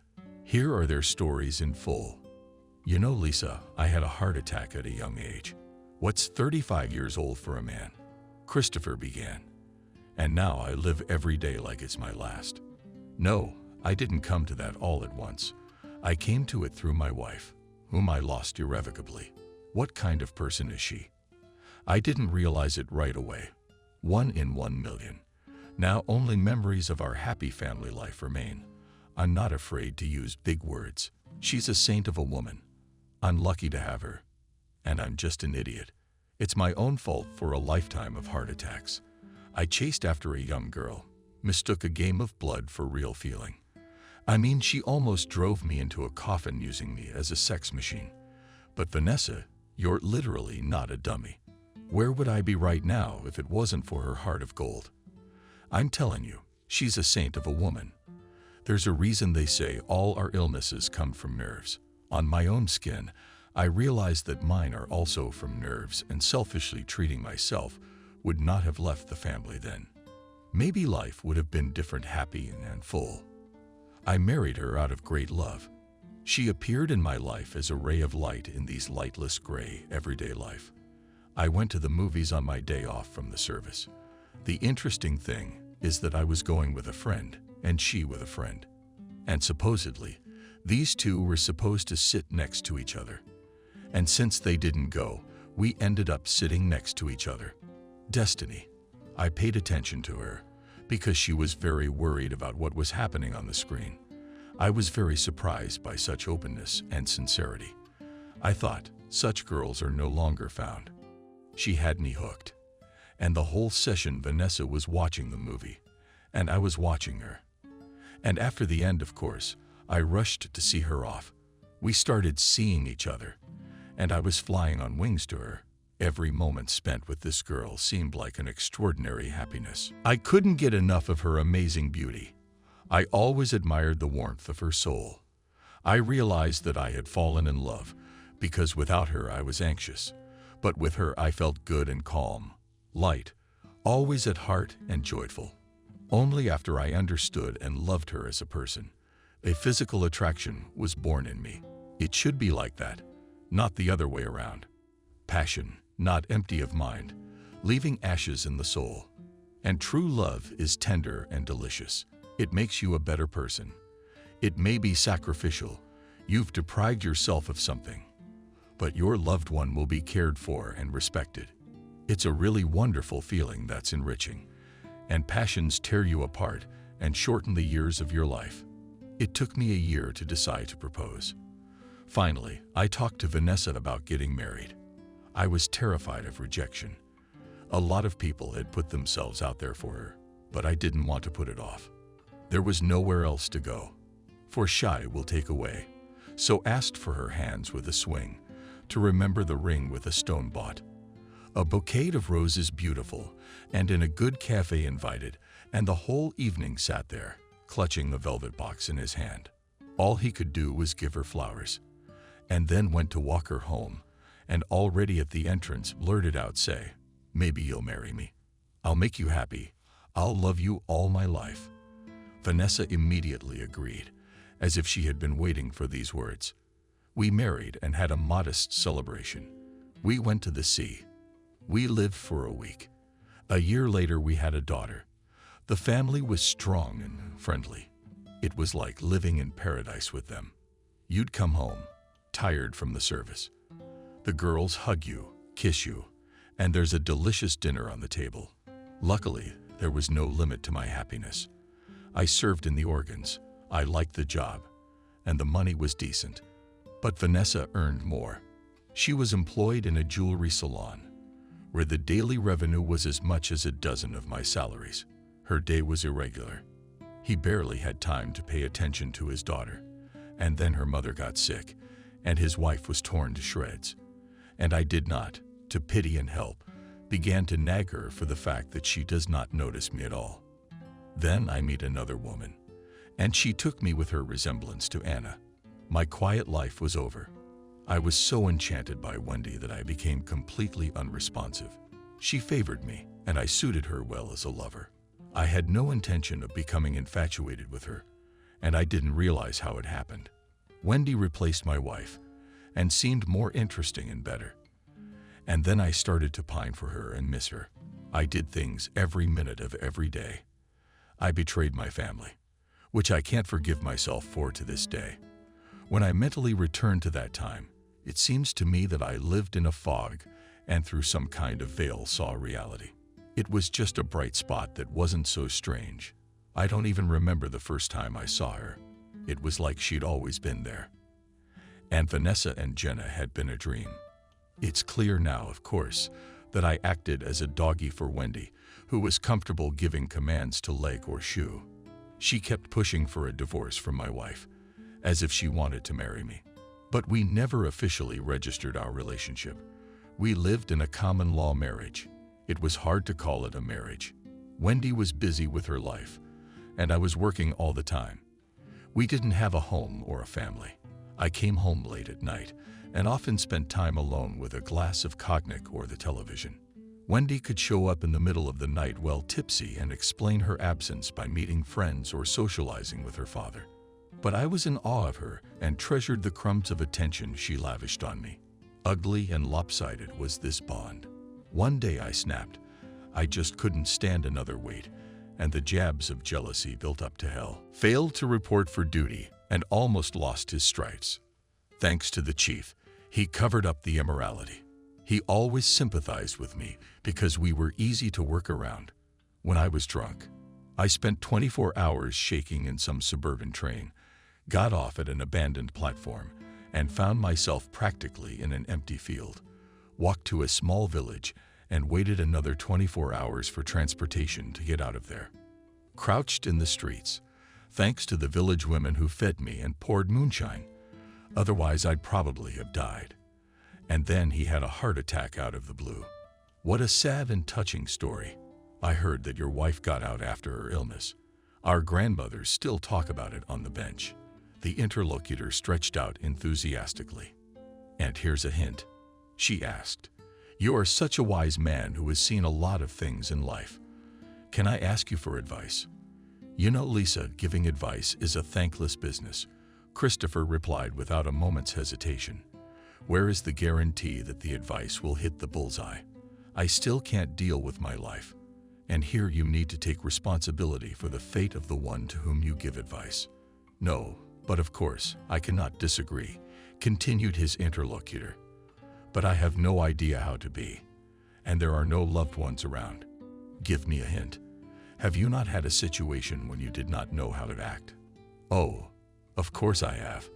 I still do. The most important lifeline remains in limbo. It seems to have improved relations with my wife, but we live apart.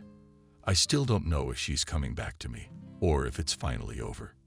You know, Lisa, I'm here with you. Open up and realize that I'll try to help you. I told you, and it just made me feel better. Why don't you just spit it out for me? I'll listen, and then we'll talk about it." The mere voicing of a problem can give an impetus to modeling in our head different options for its solution. Maybe not immediately, but only after clarifying questions and clear human participation of the people you have confided in. "You are right, Christopher. Especially I still have a topic such that it is difficult to tell my loved ones," informed his girlfriend. "Well, then you're on the right track. Fate has sent you a man to whom you can trust your secret. I know you only in passing, so it will be the effect of an accidental hitchhiker. Yeah, you know, I just kind of gravitated to you guys right away. I feel in my soul that you can help me in this story and keep my secret." Lisa replied with a sad smile. "If you want, I can listen without pressure," but firmly said Christopher. "Of course, I can't promise you ready advice, but I can definitely reflect on your life twists and turns, and with partiality. And nothing that the conversation will touch on racy topics." Embarrassed girl. Well, to not make me laugh. I am not a boy from kindergarten, and a mature man, especially if in general terms. Details, of course, someone else's intimate life, I will not quite interested. Grinning, replied my ex-husband. The girl took the phone out of her pocket, looked at it, put it back. She drew air into her chest and began her story. "I listened to your story and thought, what deep feelings guided you? How hard it is for you to get over your mistakes. The agony of divorcing your wife. But with us young people, it's like we're more lighthearted, frivolous, I'd say, shallow, and a lot of selfish tendencies. No one wants to sacrifice their own needs for their family. And as I understand it, if each of us doesn't invest in it, it will cease to exist. But that's not the way it is for us right now, not the way it is for you. For you, divorce is a tragedy. But for people my age who know me, it's just the way things are. And some of them have had several divorces and several marriages. I'm about the age you are now, and I'm divorced. I'm 34 years old right now. I've had kind of a nice life. I've had a good education, a lucrative position in a government agency, married at 27, and not by marriage, but by love with her husband. We lived for ourselves for a couple of years. We sort of adapted to each other. We wanted a child. We made the decision together. And here came the desired pregnancy.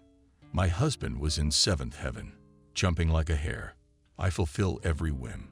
He's a few years older than me, and he's been through a divorce. He had no children in that marriage. We worked together at the same company. That's where he noticed me. And from the first day, he started to pay attention to me. I was cold at first, and then he managed to win me over with his charm and sparkling humor. I was still very careful with him, because before we began to meet seriously, I remember that one of the staff whispered in my ear that something like cunning your suitor. He doesn't wear rings, but he hasn't broken up with his wife. And indeed, at one of the company parties, he came with her. It was not a woman, but a bomb such at Satsa, well-groomed from top to toe. Eyelashes like eyelashes on a sip of window nasty, expensive makeup, hairstyle, shoes mind-boggling, worth probably as much as my monthly salary. The figure, even golden tan. I was blown away. I was a lot more modest looking than her. Well, you can see for yourself. I'm short, thin, with a straight mustache, hair, gray eyes. Pretty, but not outstanding, so to speak, sweet. And this is such a queen. When I saw her, I almost didn't. I didn't open it for good. I said, how could you go for another woman with such a woman? You could paint pictures with her. And he told me I'm not an artist to paint pictures, but a full-fledged man. I need a family, a child, and a wife. Not to run around in salons, but to wait in the kitchen with delicious borscht. But she can have children. She's not sick. She just doesn't want to. I'd wait. What's there to wait for the weather? You know, Kelly is obsessed with beauty. She gets up in the morning. She's all about herself. Even if she had a baby, she wouldn't need it. It would take up her time. And she's terrified that her monumental looks will be ruined. Do you want kids? Do you? Georgie asked me. I do, but from a good man. I must be sure that after the birth of a child, he will be a worthy father and will not return tail to the left. I answered firmly. Therefore, I do not want to give birth immediately after marriage and still look at my chosen one. Can I trust him completely? You say that as if you already have a fiancé. Georgie grinned. And you ask as if I only think about it. Look, I have a lot of papers. I need to work with them. And you're sitting here distracting me as if you were interrogating Kekam. If I want, I'll get married. Don't worry about me.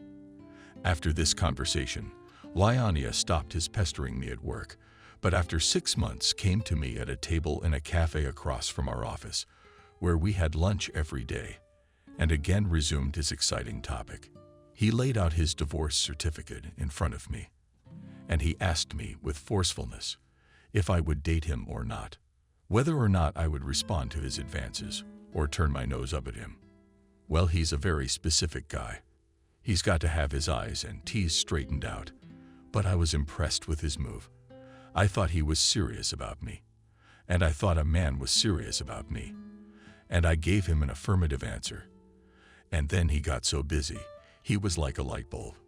Tended beautifully for Flowers Candy, took to the movies, restaurants, and even helped on the job will come running as his Rito, and sits near me for hours to make me feel better. But then, properly with a beautiful ring and on one knee, he proposed. I said yes. We got married, and I moved in with him to live in a small 2-room apartment that he had inherited from his grandmother. I became a full-fledged mistress in it, both in everyday life and in communication. It was easy for us with Georgie. He, having the experience of marital relations, always cleverly avoided conflicts, knew where it was better to keep silent, and how to smooth out sharp edges. And finally, his dream came true. I got pregnant. He was tactful and considerate, but I began to notice a change in his behavior. He always slept at home, and then he started missing nights at work, and I was on maternity leave. Then he talked me into quitting my job to take care of our baby after the birth. When you're home alone all day, all sorts of thoughts come into your head, and it's depressing. To pass the time, I reconnected with a former classmate. I saw her at an appointment at the women's clinic and realized that she was also expecting a child. So we started talking a lot. And then one day, she took me out for a walk and have fun. And not just in the park to wander around, but so that shopping, cafes, and all that. I didn't really want to go on such a binge because I was only a month away from giving birth. But Lisa wouldn't let it go. Let's just go shopping. We got bored quickly. We were tired. We landed at an outdoor cafeteria. We ordered a salad, and since it was just about lunchtime, and in the parking lot next to it, I noticed my husband's car. And I look, and he's walking right up to it. Not alone, but with Kelly's ex-wife, and she's in the car with him. And I'm sitting there with my eyes wide open, watching the show. My friend's trying to get me to stop, and I'm numb. With trembling hands, I pick up the phone, dial his number. When asked, "Where are you?" he says he's at work in Kosovo. "I was just about to call you. I missed you. Don't worry. I'll be late again today." She saw my condition and walked me home. There I was in shock till evening. I couldn't eat or drink. One thought was very proving. My unborn child will have to grow up without a father. I tried to pull myself together, ate normally, drank tea with lemon, wiped the traitorous tears from my cheeks. I decided to find out everything calmly and without hysterics. Husband came closer to midnight, and I asked him leading questions like, "How was the working day?" Did I lie? And then I took it in the forehead. "Georgie, what was I gonna ask you? What about Kelly? Is she dating or married?" Trying not to show interest, I asked her quietly. "I don't know anything about her." My husband replied with a smile. "And I thought you at least sometimes call or see each other." I continued. "What the hell do I need her for?" "Let him live his life," she replied calmly. This his unwavering knocked me out of my rut. I already thought that against the background of pregnancy, I have some kind of psychosis developed, and I took another woman for my ex-husband. Although why does he walk around with some ladies during working hours, and even more so, he puts them in the car? He's lying to me, saying he was at work. I continued the interrogation. "And you know, I was walking today and saw you walking with her," I blurted out. "Wow." Watching me amazed and even with some irony answered Georgie question to question. "So you were with her?" Ignoring his sarcasm, I interrogated with her. "My husband did not deny it, and I didn't tell you because you will understand everything perversely." "So I'd already understood. Maybe you can explain." "I saw my husband with my eyes. I don't know if I should," he answered evasively. Now it doesn't matter what my reaction is. Once you've started, tell me the rest of the story, and I'm asking for the truth, not to disappoint me with naive fairy tales. "All right," I agreed. Husband insists that here's the truth. Uterus. I'm dating Kelly. As a man, I need a full sex life. And your doctor told you not to. And I'm worried about the baby. It's not like she's going to lose it. I don't go to brothels and cheat on you with suspicious women. I go to her for pleasure and health. I, of course, from such behavior was just shocked. And that day I was not able to talk further. I was shaking all over. I locked myself in the bedroom and did not let him in. The next day, he came home from work on time. Then I asked him how long he planned to continue his relationship with his ex-wife. He said he didn't want to upset me and was worried that I was nervous. After all, it was only a short time before the birth. So he put a stop to adultery and no more knee-jerk behavior. My husband kept his promise. And when my son was born, Kevin always tried to be there for me and helped me with everything. We spent a lot of time together, the three of us, and at night the son got up and diapers changed and took care of nutrition for feeding fruit, often when shopping. After work I brought bulks of provisions and unloaded them. Sometimes he cooked dinner too. During this period, he became irreplaceable for me, and I did not suspect him of anything, forgave, and accepted him. I was glad that Kevin had such a caring father, and I had a loving husband. But 2 years later, he started coming home late from work again. I didn't know. Really, it's an unexpected emergency. Or was it another relationship with Kelly? But soon I got tired of worrying too much, and I decided to demand from my husband even bitter, but the truth. Filled Lenka provocative questions, to which he shook his head and revealed that he was again dating his ex-wife. We practically 2 years did not call and did not cross paths, he said.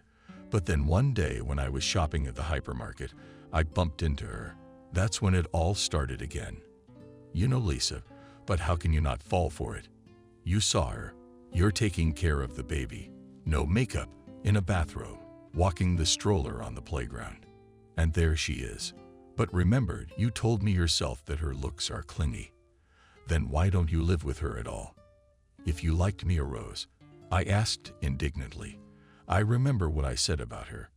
She really is a beautiful woman. But you told me that your family was more important to you than a glossy cover girl. And you wanted an heir. Yes, I remember that too. Georgie replied glumly. So make your choice. Finally, stay with me or Kelly. How long can I forgive you? And this two-family life of yours, I've already made things right with you once. I can't take it anymore.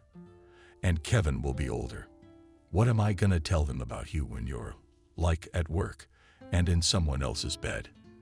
And wouldn't you believe it, Christopher, he left me back for his wife and his son. We divorced quickly enough, but his communication with his son I did not prevent. After all, a child needs a father. I moved in with my parents. Georgie spent every weekend with us. He took Kevin for walks, and at home he sat and played with him. My parents were sympathetic to his visits. After all, he helped both my son and me financially. Of course, I told my friend about my trouble. She began to visit her often. And as soon as her older brother got divorced, David started courting me. And he was so assertive, hinting that he wanted me and his child to ride in a stroller together with Kevin. So soon he moved me and my son in with him. He treated my Georgie very well and did not prevent him from coming to see Kevin. And then one day, when I was getting my son together for his birthday, he was going to be 3 years old. David was away on a business trip, and we were celebrating at home in a close family circle. I called a few buddies of my new job's girlfriend, dad, and mom. And of course, he showed up. We had a good, fun time. Kevin rejoiced, presented with toys, and my ex-husband volunteered to help me. After the holiday, when everyone dispersed, helped, and then passionately embraced me and kissed me. But he and I also woke up under the same blanket. It was awkward, but he pretended that nothing had happened between us. We talked like we used to. And then it happened again every time he came to visit his son. David, as it happens, was very tactful, and he always left when the ex-husband came to visit the child, so as not to embarrass us. So he let us off the hook. And for a year now, he's been my lover. And I'm sorry, Christopher is sleeping with 2 men. David, he offers me his hand in marriage. If I told Georgie about it, he'd freak out, even though I explained to him that he'd made his choice. I didn't even ask him how he and Kelly were doing. I'm divorced and in a war to do anything. He, of course, was very nervous and freaking out over my independence told me that he found another of his Kelly rich man charmed and married him. He is elderly, he has grown children, and so he does not require her to change and give birth to him. In general, everything suits her. She's also got a young lover. Kelly's turned a corner. Ex-husband now hints that I broke off relations with David and returned to him. He says we've had our pity, and that's enough. We have a family and a son together. That's the story of my Christopher. And this fight just happened the other day. I'm wondering what to do next. Okay, what are you thinking about? Christopher asked her. I'm not promising advice, but I'm asking leading questions, and then you'll have a solution. How? What am I thinking about? Asked Lisa, surprised. What will people say that I jumped from divorce to marriage and back again? All the neighbors in that yard remember me and Georgie getting divorced. Everybody knew us. And here in your neighborhood, everyone knows I have a common-law husband, David. They'll start everywhere. Kostya will clean for me. Do you know what the neighbors are like? Just give them a reason. They'll make a big deal out of it and embellish it, and inappropriately insert their own words. And how can I explain this situation to my son? Oh well, you made a big deal out of it. Christopher replied with a smile. I see you asked me for rhetorical advice. I think I have decided everything for myself. You want to go back to Georgie. Only gossip scares you. Oh, you got me right where you want me. I already know I want to go back to Kevin's father. I just want my son to have a daddy. Lisa answered without hesitation. That's just a lot of gossip. Look at this. First of all, the neighbors don't know anything about David. And if you go back to Georgie, those who have been in that house for 5 days and forget, they will find a new sensation. So do what your heart tells you to do, and be happy. Never look back on other people's opinions from now on, summed up my ex-husband Christopher. Well, if right once troubled you such thoughts, then move to another part of the city. It's big, someplace where no one knows you at all. Sell this apartment and buy a new one. That's the earthly solution. Wow, Christopher. There's a reason I share that with you. Here's the truth, the solution that suits everyone right now. Georgie would do anything to keep me with him, and let them first organize his task of moving out of the old district so that I can walk in peace and not hide my eyes from anyone. I'd like to give you some advice, though. Christopher took the girl's hand in his. About your relationship with Georgie. Don't be in a hurry to marry him again. Live civilly. Then he won't be sure that you've been ratted out by the boss, and at least he'll try to prove himself as a good husband. It's a sensible idea, Lisa said quite seriously. After listening to this long conversation, I got up and walked over to them. I'm sorry, Christopher, but I was sitting quietly behind you and eavesdropping unauthorized. Immediately I confessed. At the sight of me, a satisfied smile spread across my ex's face. And you, girl, fear nothing. Christopher and I will never get any further from this story. Right, Christopher? He nodded approvingly. There, my favorite wife, whom I once betrayed. And she got me out and, you might say, prolonged my life. Forgive me, please, I apologized. Lisa, it's none of my business. But Christopher is such a good man. Don't you want to go back to him? It's been so many years since that unpleasant affair. Maybe you're ready to forgive him. Yeah, I don't know. I sat there listening to his story, and I realized that I was truly loved. A long time ago, my friend Emily predicted that I would meet someone who would be faithful to me. Joke or not. But Christopher hasn't had a single woman in all these years. Every time we meet, he says he's waiting for me. Thank you, dear Lisa, for your attention to our affairs of the heart. We in turn wish you nothing but happiness and a strong family. Well, let's take a walk to the courthouse, rather than talk about this and that. I invited my ex-husband. He replied with great pleasure. Then he got up from the bench and gave me his hand. I took it and felt how warm and strong it was. Together we moved along, blazing autumn multicolored alleys, leaving behind a pleasant young girl who looked at us with undisguised admiration.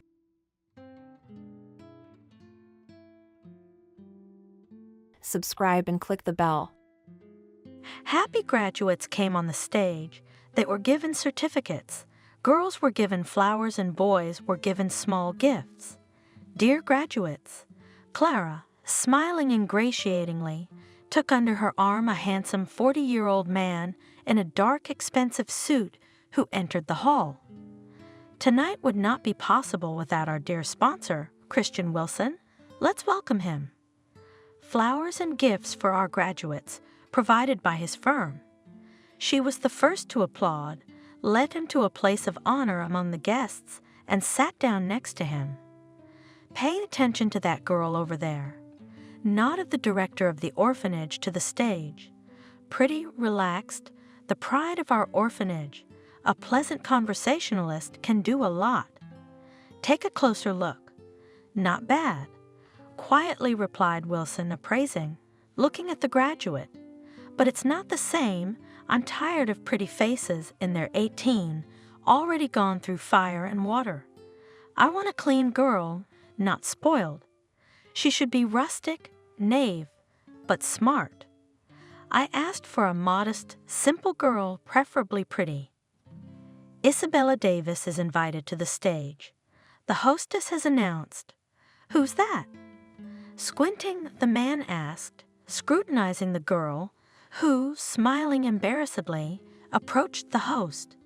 How come I've never seen her before? Well, Clara hesitated.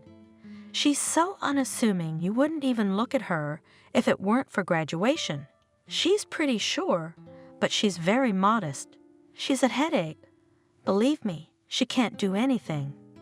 She's hardly interesting to you as a woman. Clara got nervous. Trouble is, I thought she wouldn't notice Isabella. I had dressed her in a low-colored outfit, but the devil had noticed. The headmistress was upset because of the pupil. She loved her maternally and did not want the fate that was prepared by the dear guest. I'll decide who I'm interested in and who I'm not. Wilson cut her off abruptly. Just such a type, the limit of my dreams. Did you hide her on purpose? He looked suspiciously at the director. Don't disappoint me. You know I don't tolerate games behind my back. I thought that little gray mouse couldn't be the centerpiece of your house. How can she be dignified at social gatherings? She'll embarrass you. Believe me, she'll bring you grief. Meanwhile, the festivities are over. Christian, Clara have secluded themselves in the principal's office. I'm taking Isabella away from you. In an expensive leather armchair, the man said. I liked her right away. Listen. Clara frantically searched for a reason to refuse. She's just a girl, naive, unintelligent, but what if I sent Lisa with you? She's a quick-witted, skillful girl. I think she's closer to you than Isabella. I'm afraid she'll disappoint you. Clara was not in vain nervous. Her guest was a lover of young girls who had just finished school. The woman realized that, despite the unruly, cocky character, Isabella will not be able to fight back. Don't be so shaky. Christian grinned. Your son is safe as long as you honor our arrangements. Yes, I'll do as you say. I'm glad we understand each other. The man smiled sweetly and threw some bills on the table. This is for you to ease your conscience. I didn't realize you were so sentimental.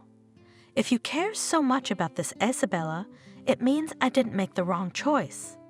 He left, and Clara sat down at the table, dropped her head on her hands, and fell silent. What a scoundrel!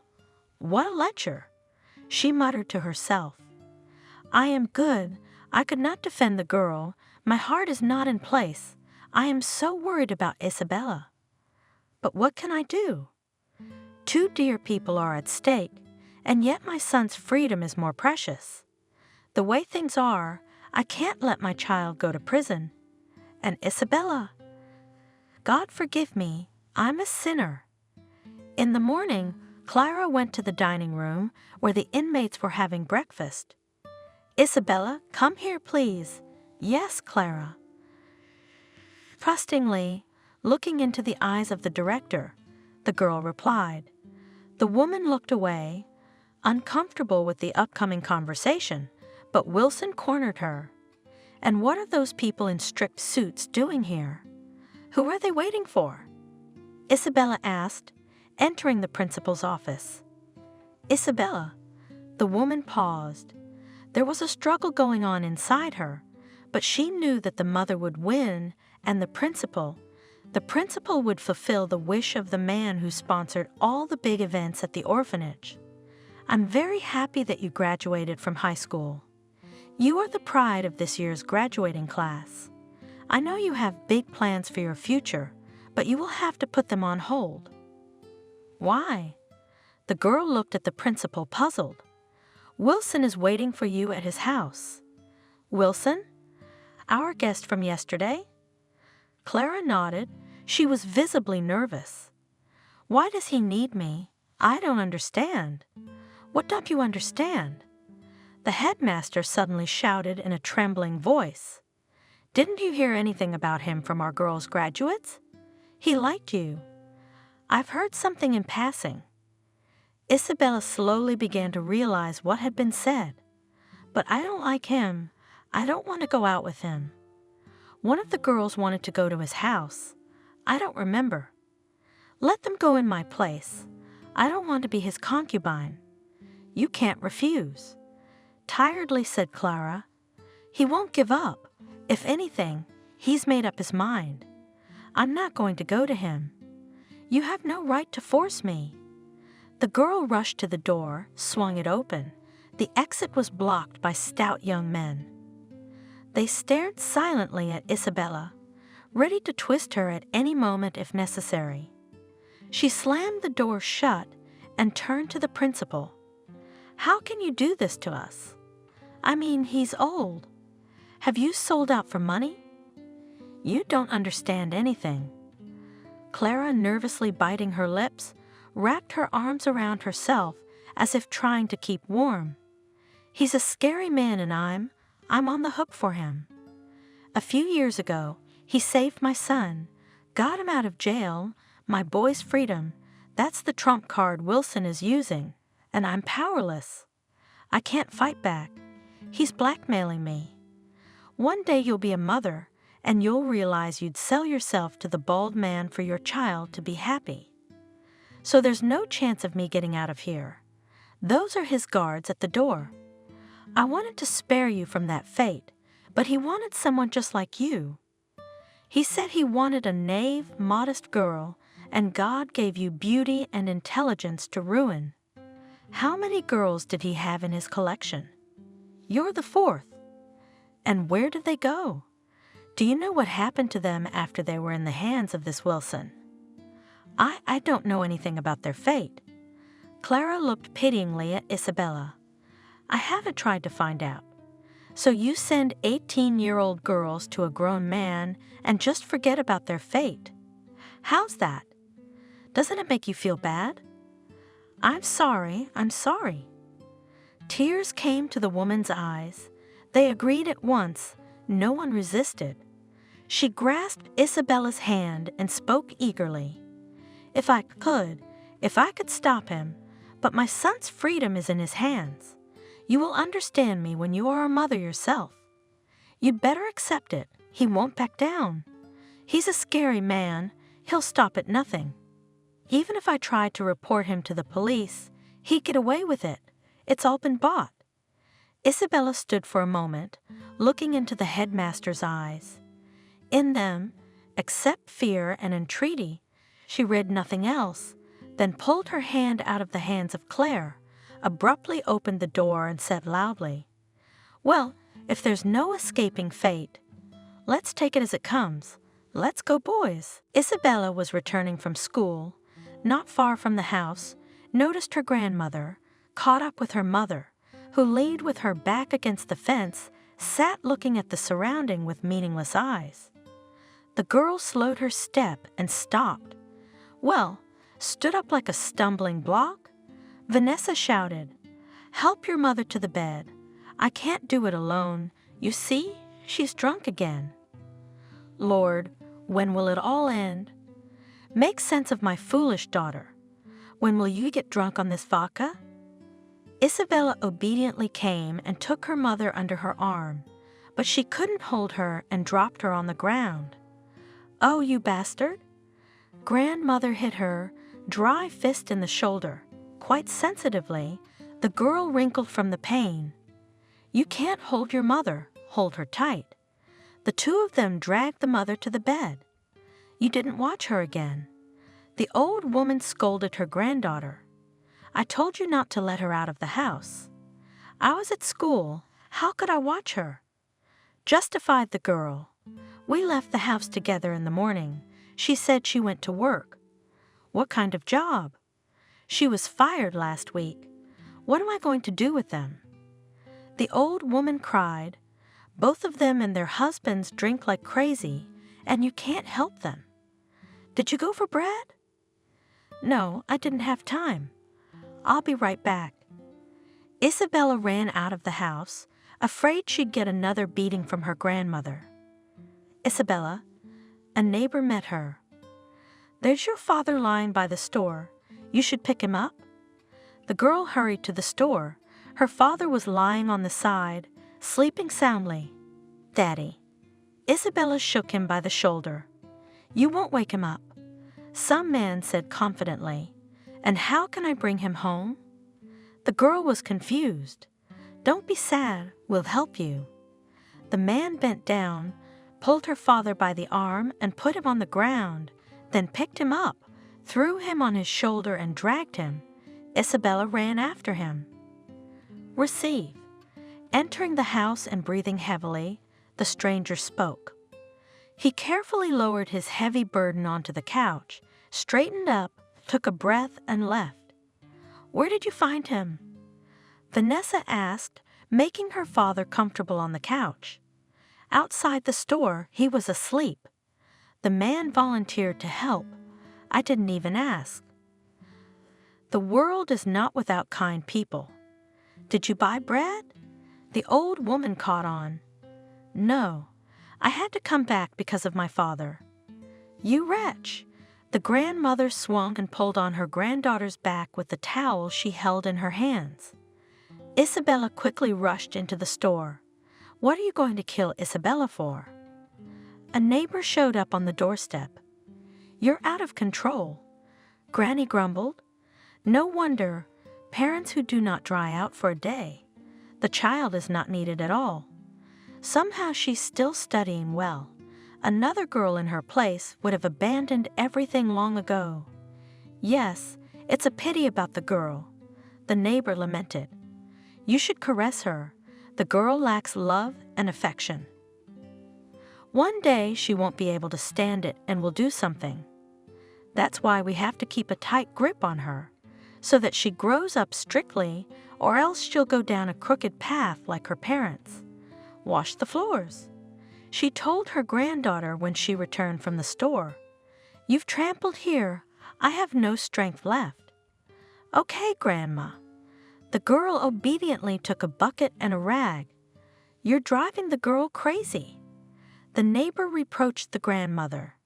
"She doesn't hear a kind word from you. Is it her fault that both parents have gone crazy?" "None of your business," the old woman replied glumly. "I can't cope alone, and parents are of little use. You should take pity on her." The friend lamented. "But what is the use of that pity? Then she will thank me for teaching her everything." The mother should be an example, but not fate. Both of them should be deprived of parental rights. "I don't think so. It's better to live at home with them than in an orphanage." The neighbor shook her head disapprovingly and went away. "Grandma, can Cindy come to my birthday party?" Isabella asked one day. She was going to be 13 in 2 days. "Think about it. Where are you going to invite guests?" Grandma frowned. "Parents won't let them stay. They just want an excuse to get drunk. Then you'll be embarrassed. We'll lock ourselves in my room. No one will hear us." "Please, Grandma." "All right," Vanessa muttered. "Just don't tell your parents. Maybe you'll get away with it. I'll make you something tasty." The grandmother hoped in vain that the mother would not remember about her daughter. She came in the evening with a bottle of wine. "Set the table." She ordered her mother, shaking her hand, pouring vodka into a glass. "Would you not spoil the party, Isabella?" asked the older woman. "She has a guest. I have the right to drink to my daughter's health, and you are not my order." "I gave birth to her." "That's a good reason to have another drink." "I drink with my own money. I'm not borrowing it from you." "Can I have an appetizer?" "You'd better replace the electric stove. The wire's getting hot." "It's not a bad thing." "You're always dissatisfied with something," angrily said the woman. "You need, you buy, but I have no money. When I get a job, then everything will be, but until then, do not bother me. You and your husband will always have money for vodka." Vanessa grumbled, serving a simple appetizer. Isabella and her friend sat in the room for a while, watched cartoons, played, and went home. The girl was glad that her mother did not make a scandal like last year when Isabella invited her friends, and in no way expected that her mother would come home drunk from work and roughly disperse the whole company. The girl at that moment was ready to fall to the ground with shame. In the morning, She kissed her grandmother and ran off to school. Do not delay. I'm boiling borscht with your favorite garlic buns. The old woman shouted after her. Okay, Grandma. The day was going great. Isabella was in a hurry to get home.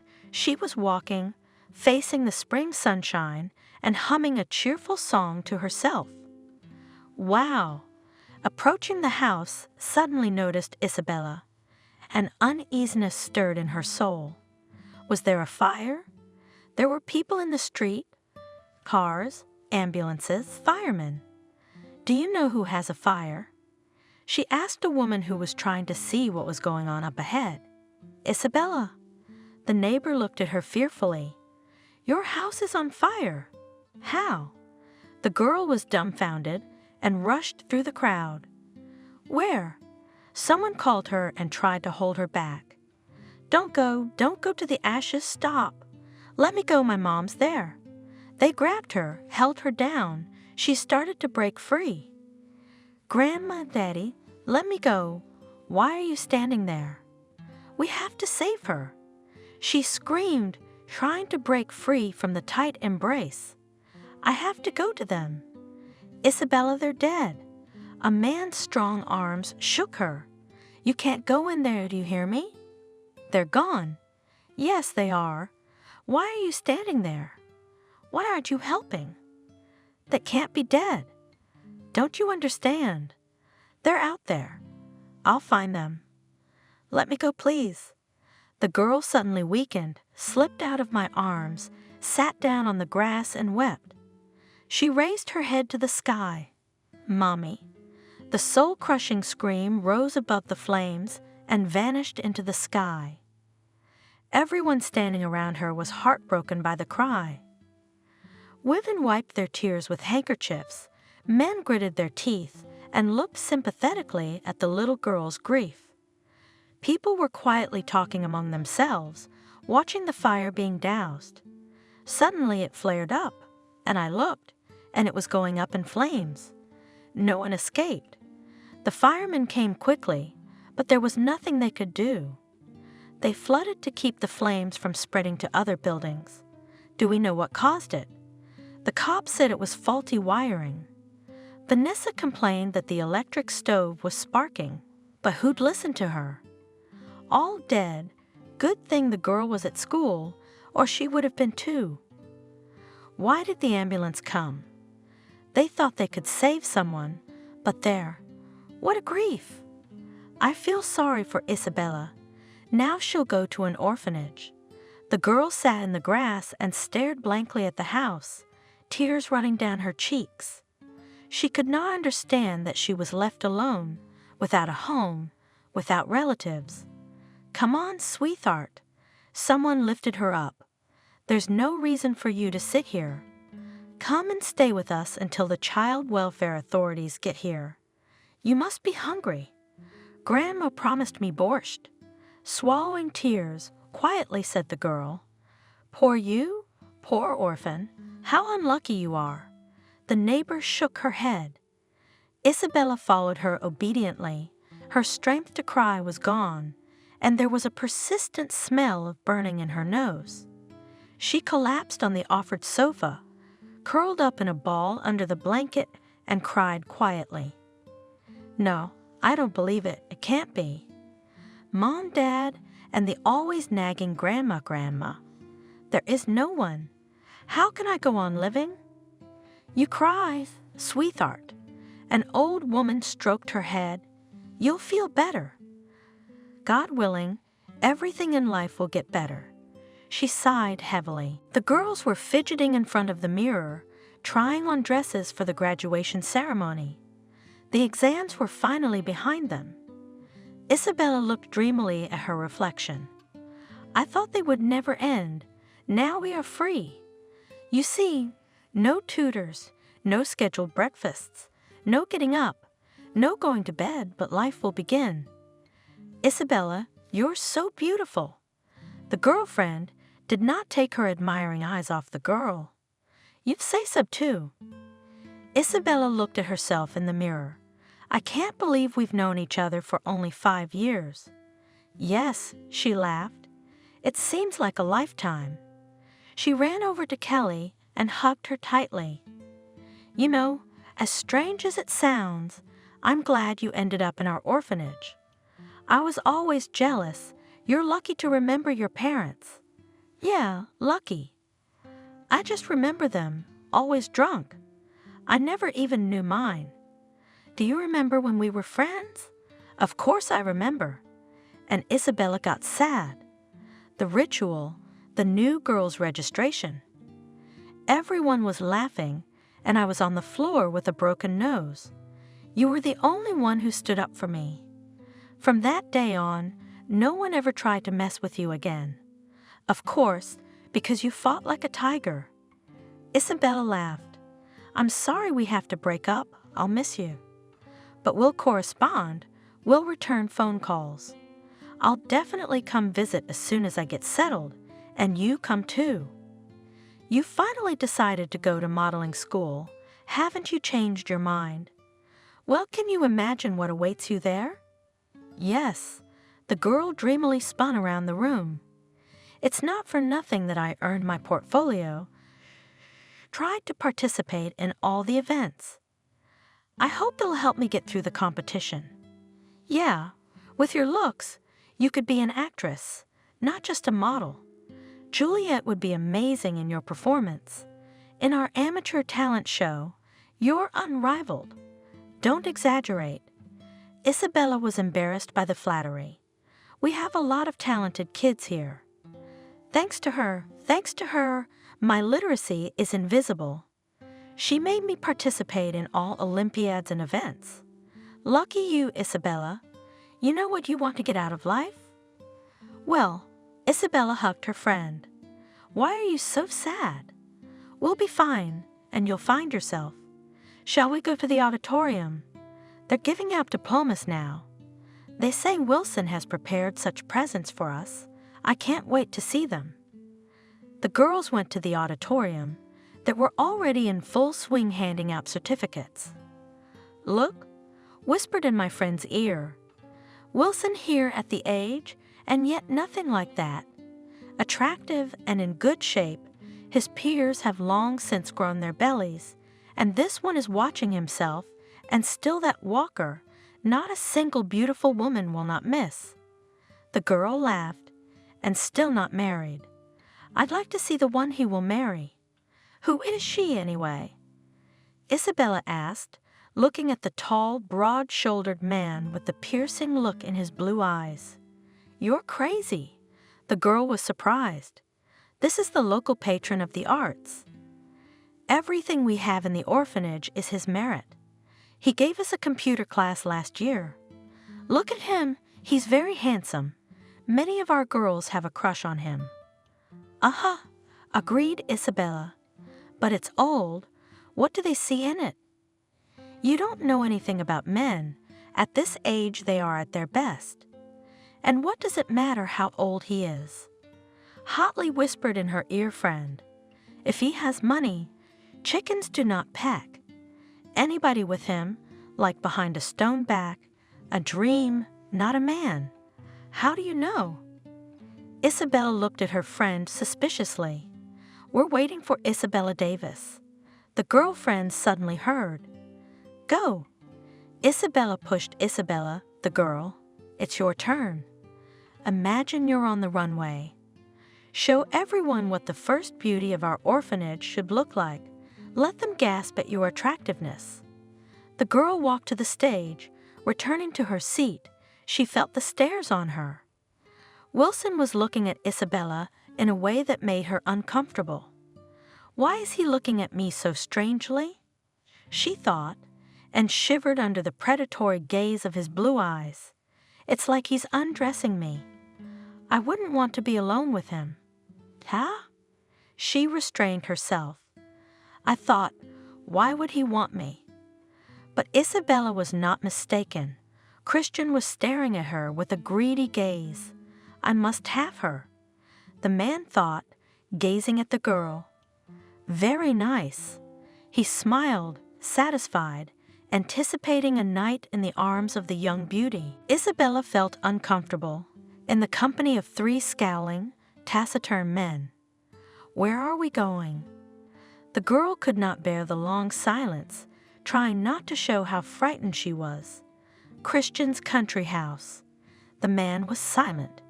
If you behave well, the owner will not offend. He likes obedient young ladies. The men laughed. It depends on what he expects from me. The girl thought to herself. One thing is clear, there's no point in begging him to let me go, and I'm not going to snot. Rose-colored glasses also long ago removed. I understand, not tea drinking invited. The only thing left is to accept the situation as it is, and then think how to get out of it. It's okay, I'll be able to stand up for myself. If you cannot escape from fate, you must take a chance, try to get out of poverty, so that no Wilson in the future no longer dare to drool at the sight of me and offer all sorts of abominations. I'm strong, I can handle this old man who likes young girls. I'll make him dance to my tune. I won't give up so easily. He doesn't expect to get me on a silver platter. Life in an orphanage had taught me a thing or two. And yet Isabella was scared, her heart clenched uneasily from the unknown. Here we are, the driver announced, stopping the car in the yard of a huge country house. Come. The guard opened the door in front of her. Christian is waiting. If you'll be good, you'll even like to be his guest. The man laughed, casting an expressive glance at her gorgeous body. Isabella entered the Wilson house and looked around in a hostess-like manner. Quite an environment, she thought. Plenty of room to spread out. Her courage was ostentatious. She tried not to think about what awaited her in the house.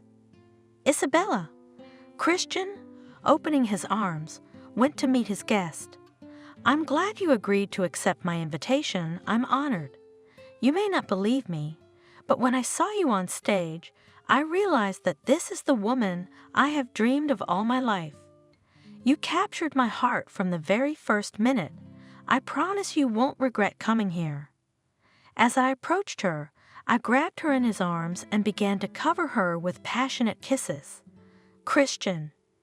Isabella let him kiss her, and then slipped out of his embrace. Is that any way to welcome a guest? Especially a woman.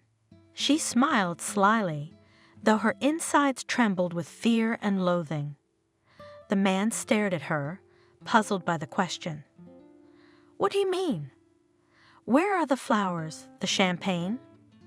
I was imagining a romantic candle at dinner, and you immediately kiss. I didn't expect to take a complete stranger without foreplay.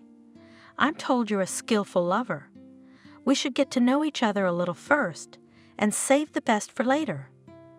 I agree, the bouquet and confection period in our case is a little irrelevant, but still I wanted to prepare for the main event of the night.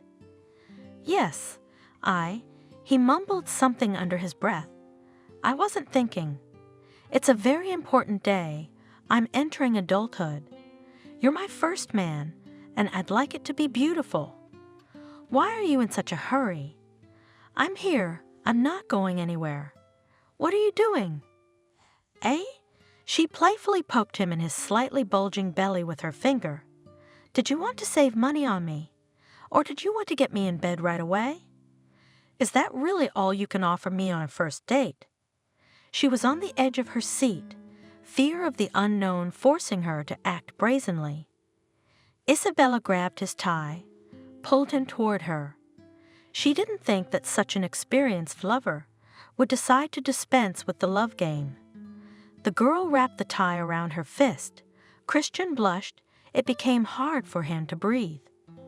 You witch, barely catching his breath, the man wheezed. This has never happened to me before. I like you, and I want you now. He suddenly grasped her slender wrists and yanked her sharply toward him. He forcefully put her on his lap and tried to kiss her, one hand holding her down, the other hand running under her blouse and squeezing her breasts. How hot you are, a delicate innocent flower. Let's go to the bedroom. I am overwhelmed with desire to possess you. Ah, you old lecher. Isabella shrieked and slapped him hard. What are you doing, bitch? Christian howled and grabbed his cheek. Taking advantage of the confusion, the girl jumped to her feet and ran a safe distance away from the excited man. She stopped by the hotly burning fireplace and grabbed a poker. Don't come near me. I'll defend myself. Don't expect to get away with this. Wilson hissed, rubbing his cheek, hot with fire. You seem to have forgotten where you are and why you're here. Don't make me angry. I can take you by force right now. Don't play with me or you'll regret it.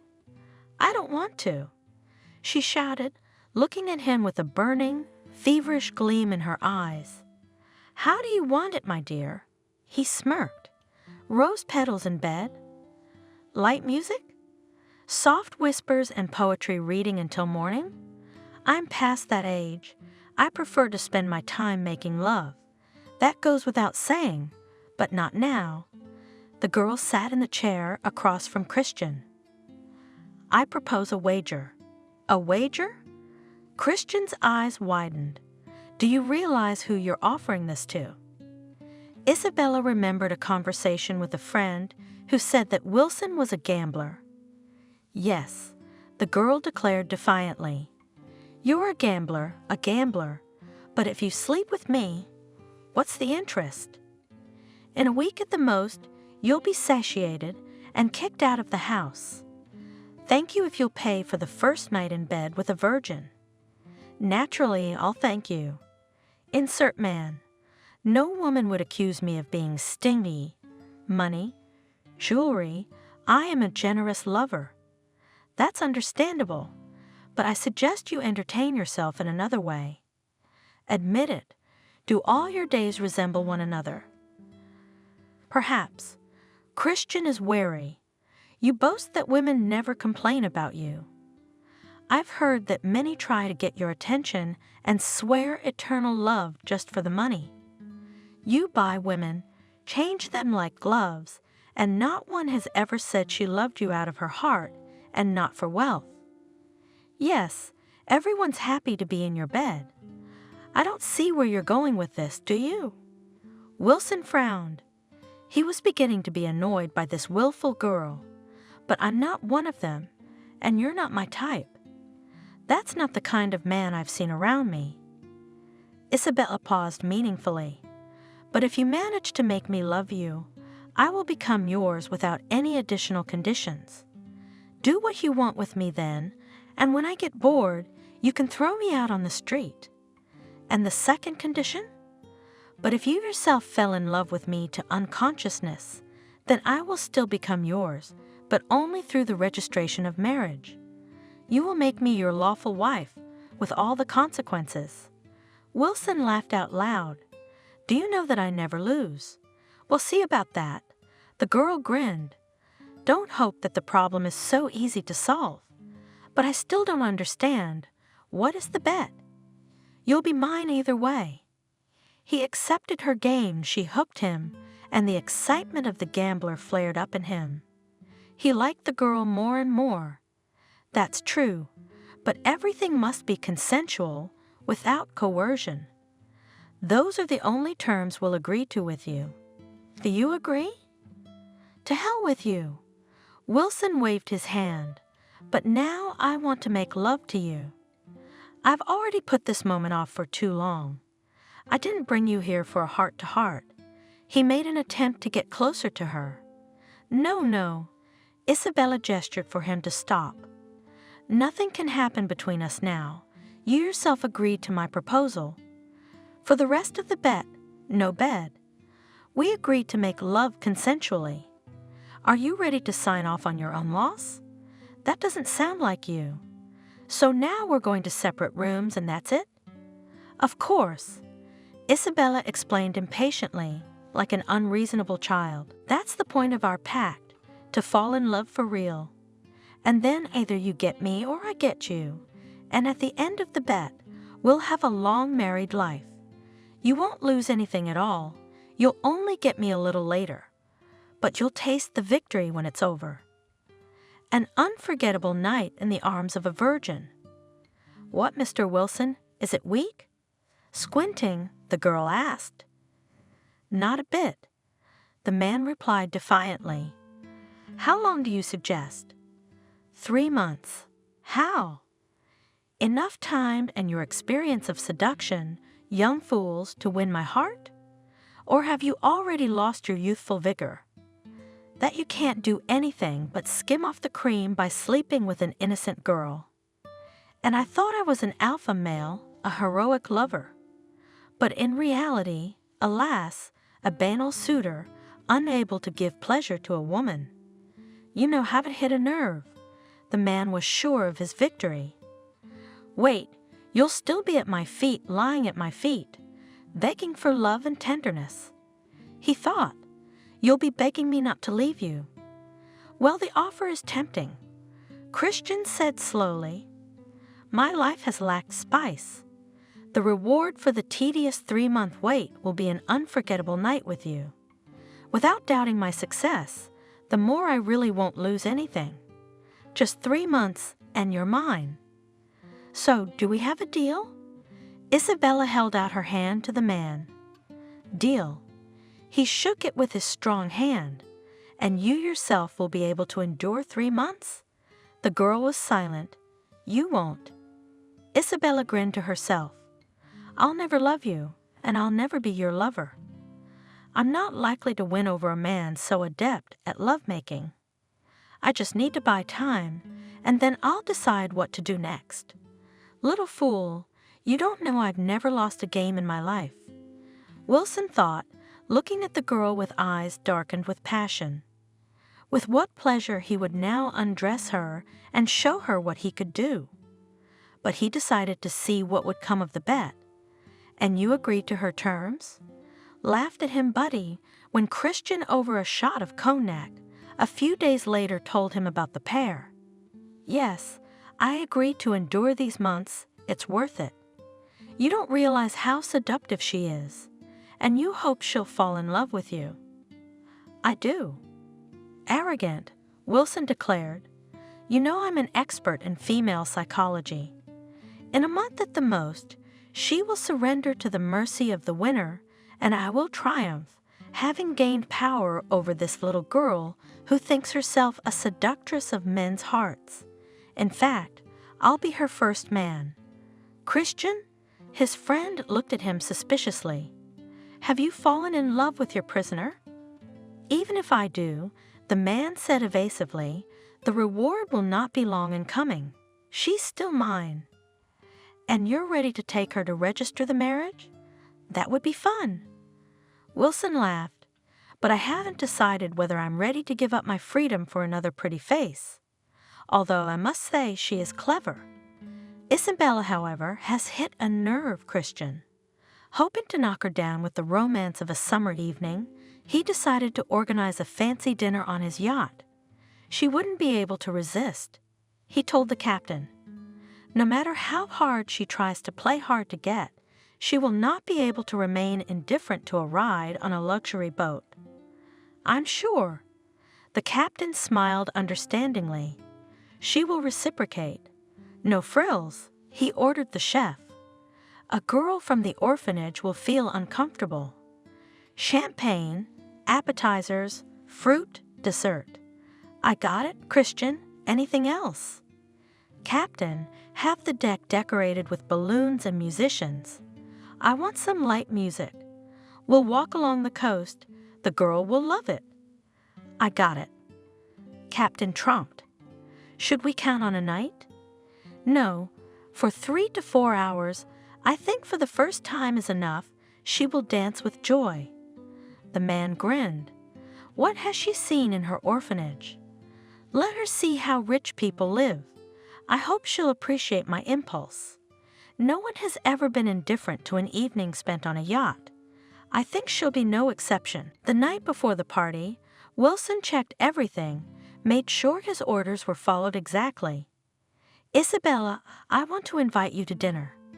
The man expected that the girl would be interested in his proposal, but she looked at him indifferently and said, But I do not understand you. Rich, ready to spend money left and right. Don't know where to put it? Give it to charity. Why go out when I've made a nice dinner at home? I'm a pretty good cook, don't you think? It's not just any dinner. Barely containing his irritation, Christian said, I'm taking you for a walk along the river. Yes, Isabella couldn't hide her interest. But then that changes everything. She jumped to her feet. I'm ready. You're going to go in that. The man was surprised, looking at her worn jeans and stretched t-shirt. Why, it's not like we're going to a restaurant. Pretending to be a fool, the girl replied, and then she laughed. Relax, Christian. Give me half an hour and I'll clean myself up. You didn't take my words seriously, did you? We were not taught to behave like this in society, but I know the elementary rules of etiquette. When Isabella emerged from the room, Wilson gasped. Before him stood a gorgeous woman in a dark dress, just above the knees. Her breasts were adorned with a simple gold chain and pendant, and her thick mane of dark brown hair fell loosely around her shoulders. Light makeup made expressive, lively, green eyes. Slender legs in low-heeled shoes were striking. Christian swallowed nervously, imagining how he would caress those beautiful legs. I'm shocked. It was all he could say, wondering what kind of underwear she was wearing now. Are we going? Looking at him haughtily, the girl asked. Yes, please. The man ushered her into the car. The ship swayed impatiently on the waves. Waiting for the guests, the captain met them on deck, helped them to board gallantly, bowed his head at the sight of the girl. Good evening, he greeted. Glad to see you aboard the Aurora. Isabella, would you care for a glass of champagne? Wilson asked, waving his hand to the waiter. It will add a little romantic flavor to our evening, and also, he waved again, I love music. Do you mind? In the dim light of the lanterns, 3 musicians appeared, playing a quiet, slow song. Do you like it? The man asked his guest, taking a sip of his glass. He took out a gold bracelet from his pocket and put it on Isabella's thin wrist. I bought it for you. It's beautiful, the girl replied discreetly. Is this how you won the hearts of your mistresses? Were they ready to jump into bed with you? She glanced indifferently at her vis-a-vis. I wonder how much money you intend to spend on my seduction. I expected something more extraordinary. You obviously have problems with imagination. Did you really expect me to fall for this cheap romantic nonsense? No, I'm glad you're paying attention, but I was expecting something a little more sophisticated. I hope. She shivered, showing she was cold. We won't have to spend the night. You. Boiling, Christian. Ungrateful little brat. What have you seen in your life? Dinner aboard a yacht, with a rich man, the limit of your dreams. I can't believe you don't like it here. Why not? Isabella said calmly. I like it, but I dreamed of it when I was 14. Now I've wised up. It's all contrived, momentary. In half an hour we will finish champagne, eat dessert, and then you will try to seduce me, heated by alcohol. How vulgar, and not at all reciprocated. What do you want? Barely containing the anger ready to burst out. Wilson asked, I don't know. Isabella shrugged. Before you hit me in the heart, I want my soul to turn around and soar. For now, she stood up resolutely from the table. I want to go ashore. So everything I've arranged here, he gestured for the musicians to leave. You don't like it? I didn't say I didn't like it. The girl answered evasively. I said it was too corny to win a woman's heart. All right then, let's go home. They said goodbye to the captain, who gave them a long and surprised look. At home, they went to their rooms. What can I seduce you with? Christian was racking his brain. What? A friend of his told him about his unsuccessful attempt to win a girl's heart. You couldn't handle a hottie? You're getting old, brother. You can't use your old tricks, can you? I should have gotten involved with her. Christian cursed in his heart. I don't know what she wants. Think of something unusual, by the way. I give you an idea. Take her abroad. She probably has not been there. The youth of today, they can't wait to go there. For a poor orphan, it's enough to impress her for a year. Why? The man's on fire. It's not a bad idea. If I get what I want, I'll thank you. You don't have to thank me. I was already wondering how it would end. It's been 2 weeks since Christian prepared the trip abroad. Isabella. Smiling enigmatically, he announced, "Tomorrow you and I are going on a trip. I hope we won't have to take a boat this time. I can't reveal all the details to you yet. Trust me. Wear loose clothes so you'll be comfortable. I have one condition." "What's that?" The girl looked at him suspiciously. "I'll blindfold you. Until a certain point, you must not know where we are going." "Agreed?" "Do you have to be blindfolded?" "Yes, otherwise it won't be a surprise." Isabella was blindfolded and brought to the airport. Christian helped her aboard a private plane, and only there was allowed to remove the blindfold. "An airplane?" the girl asked excitedly, looking out the porthole. "All my life I dreamed of flying in an airplane at least once, so I managed to impress you." "Let's put it this way," Isabella said discreetly. "I like the fact that we're going somewhere. I'm sorry," a few hours later, Wilson informed. "I have to blindfold you again." Isabella was elated in her heart. She had dreamed of traveling for so long. They crossed the helicopter. "I want to see where we are." Isabella fidgeted impatiently in the seat. "Be patient." The man stopped her. "Soon you'll see everything." When the engine died down, Wilson untied the blindfold. "Where are we?" Isabella exhaled in disbelief. "On the roof?" "We're on a rooftop in Paris, and there's dinner waiting for us."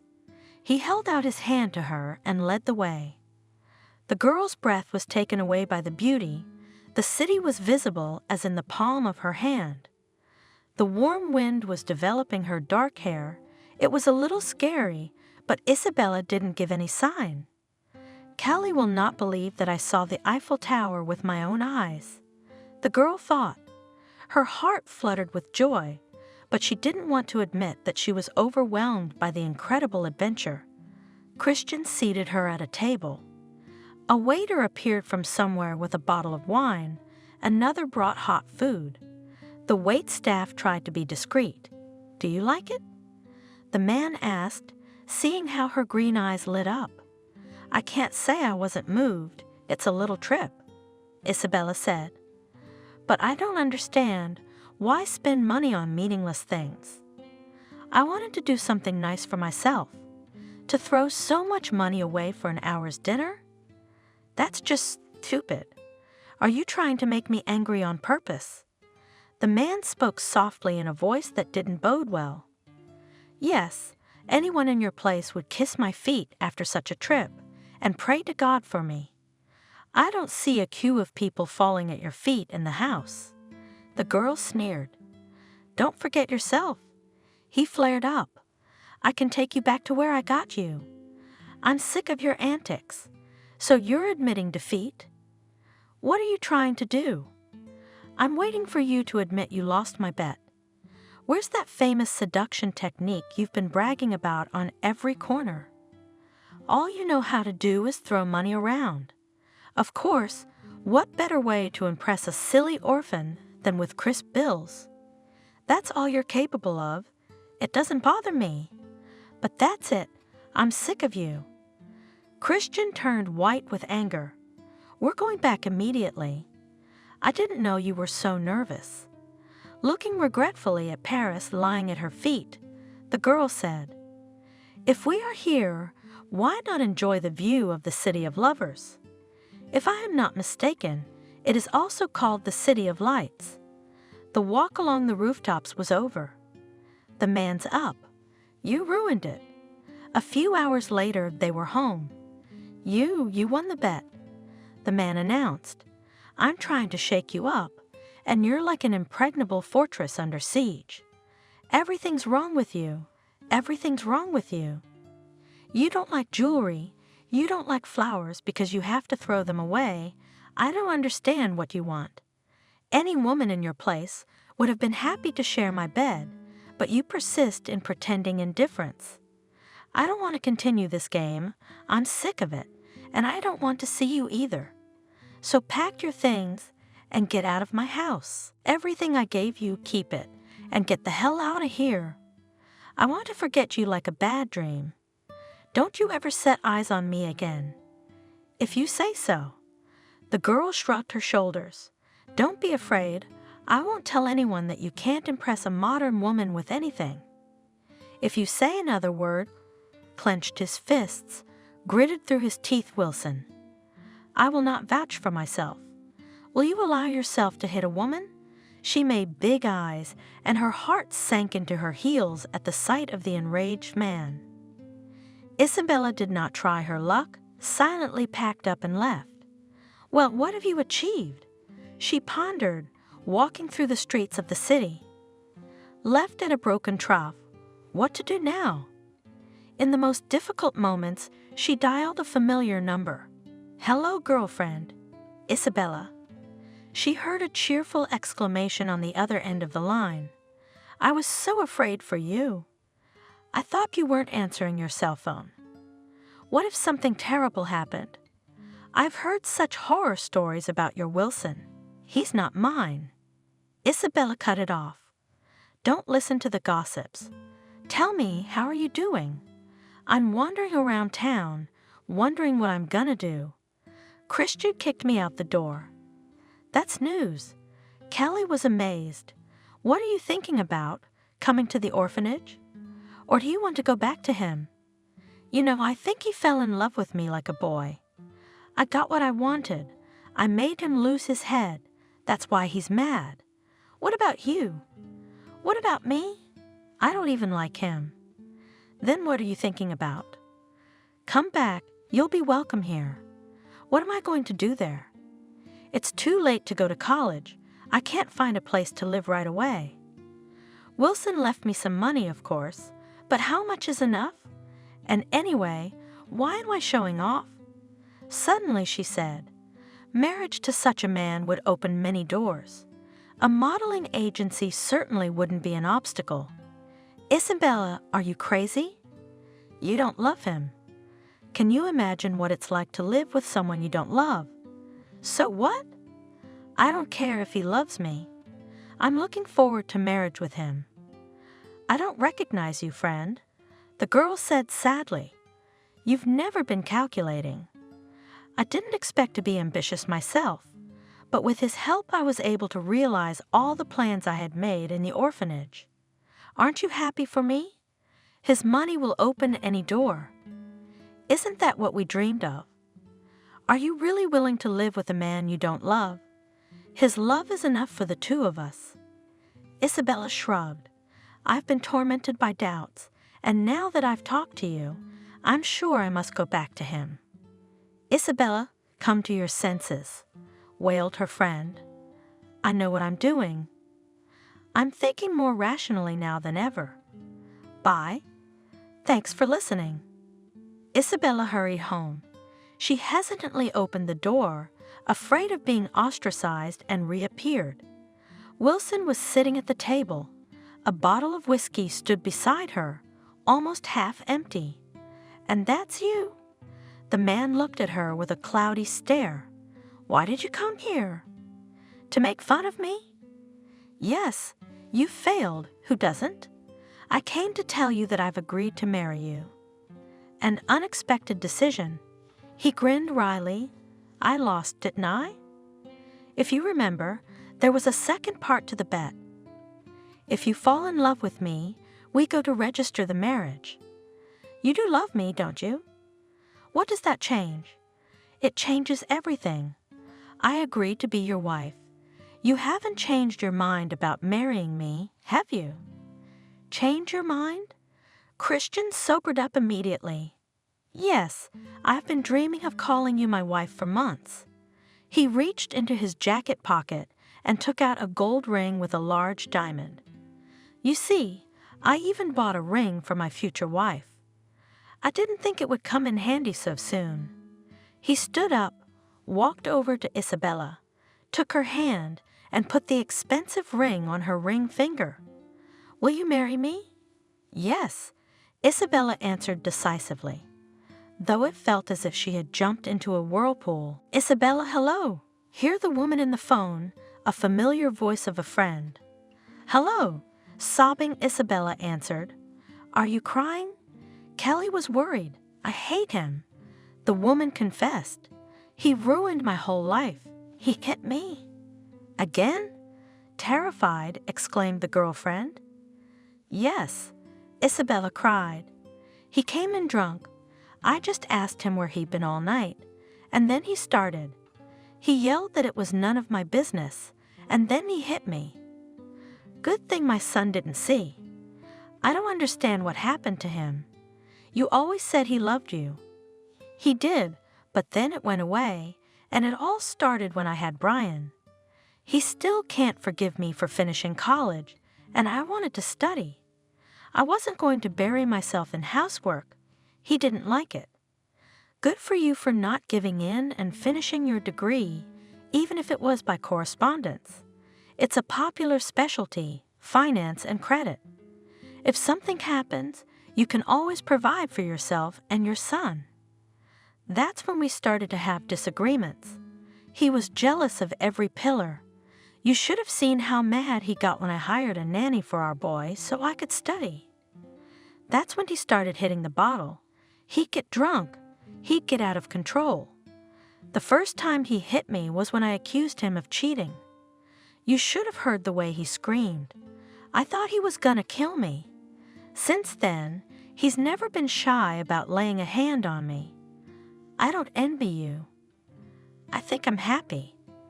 I never felt happy, and now I don't feel happy at all. Alcohol has changed him beyond recognition. No trace of his former love for me. He's disappeared from home more and more often. I know for a fact that he spends his time in the company of strange women. Do you know how disgusting it is to see him with lipstick on his collar? Are you going to put up with that? No, of course not. I kept quiet for a long time, hoping he'd come to his senses, but every year it gets worse. How does he run the firm? That's the point. The firm was starting to die.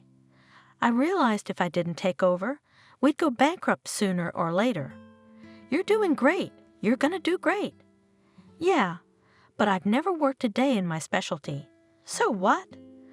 Prove to him and to yourself that you're worth something. You were the smartest among us. You can do it. Isabella puzzled over which side of the firm to revitalize. The first thing she decided to do was to talk to her husband about her son.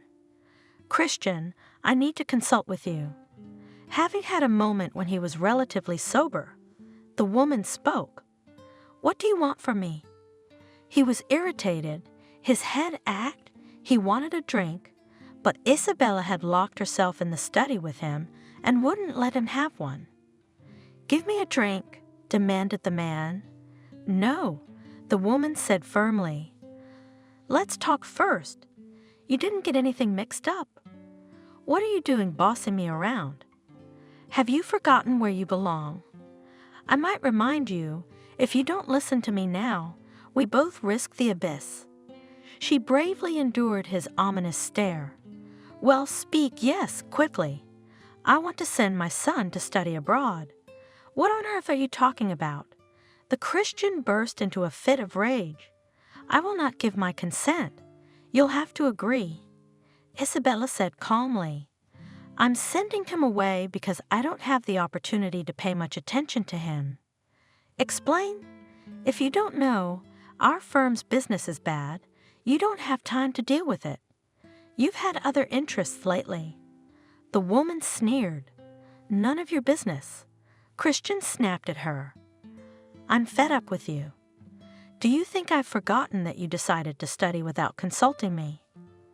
My knowledge will come in handy now. I want to try to keep our firm afloat." "What?" The man laughed. "You. What do you know about business? Without me, you're nothing. If I want, our business will go up, and you take care of the house and the child, and do not interfere where you are not asked. Right now, I need to intervene. I demand that you authorize me to sign documents. On what grounds do you demand it? On the grounds that I'm your lawfully wedded wife. You're going to ruin the firm. We won't lose anything. It'll be dead soon enough, and if I can save the business, fine, to hell with you. You've already succeeded once with me." The man snorted. "Call a notary. I'll issue a permit. After all, I can always cancel all contracts. I think you won't have to blush for me." And Isabella began to master. Christian at first freaked out, and when he realized that his wife gradually began to get everything, sang blackly of his own impotence. How many times? The woman was indignant. "You drink every day. I need your help so much." "Why? You're doing a great job already. But you're experienced, you know the firm inside and out, and I have to learn everything all over again." "I told you you couldn't do it. I can handle it." Isabella was stubborn. "Just don't drink, please." She had no idea that a healthy-looking man could fall victim to an insidious disease. One night she stayed late at work. "Why is it so quiet at home?"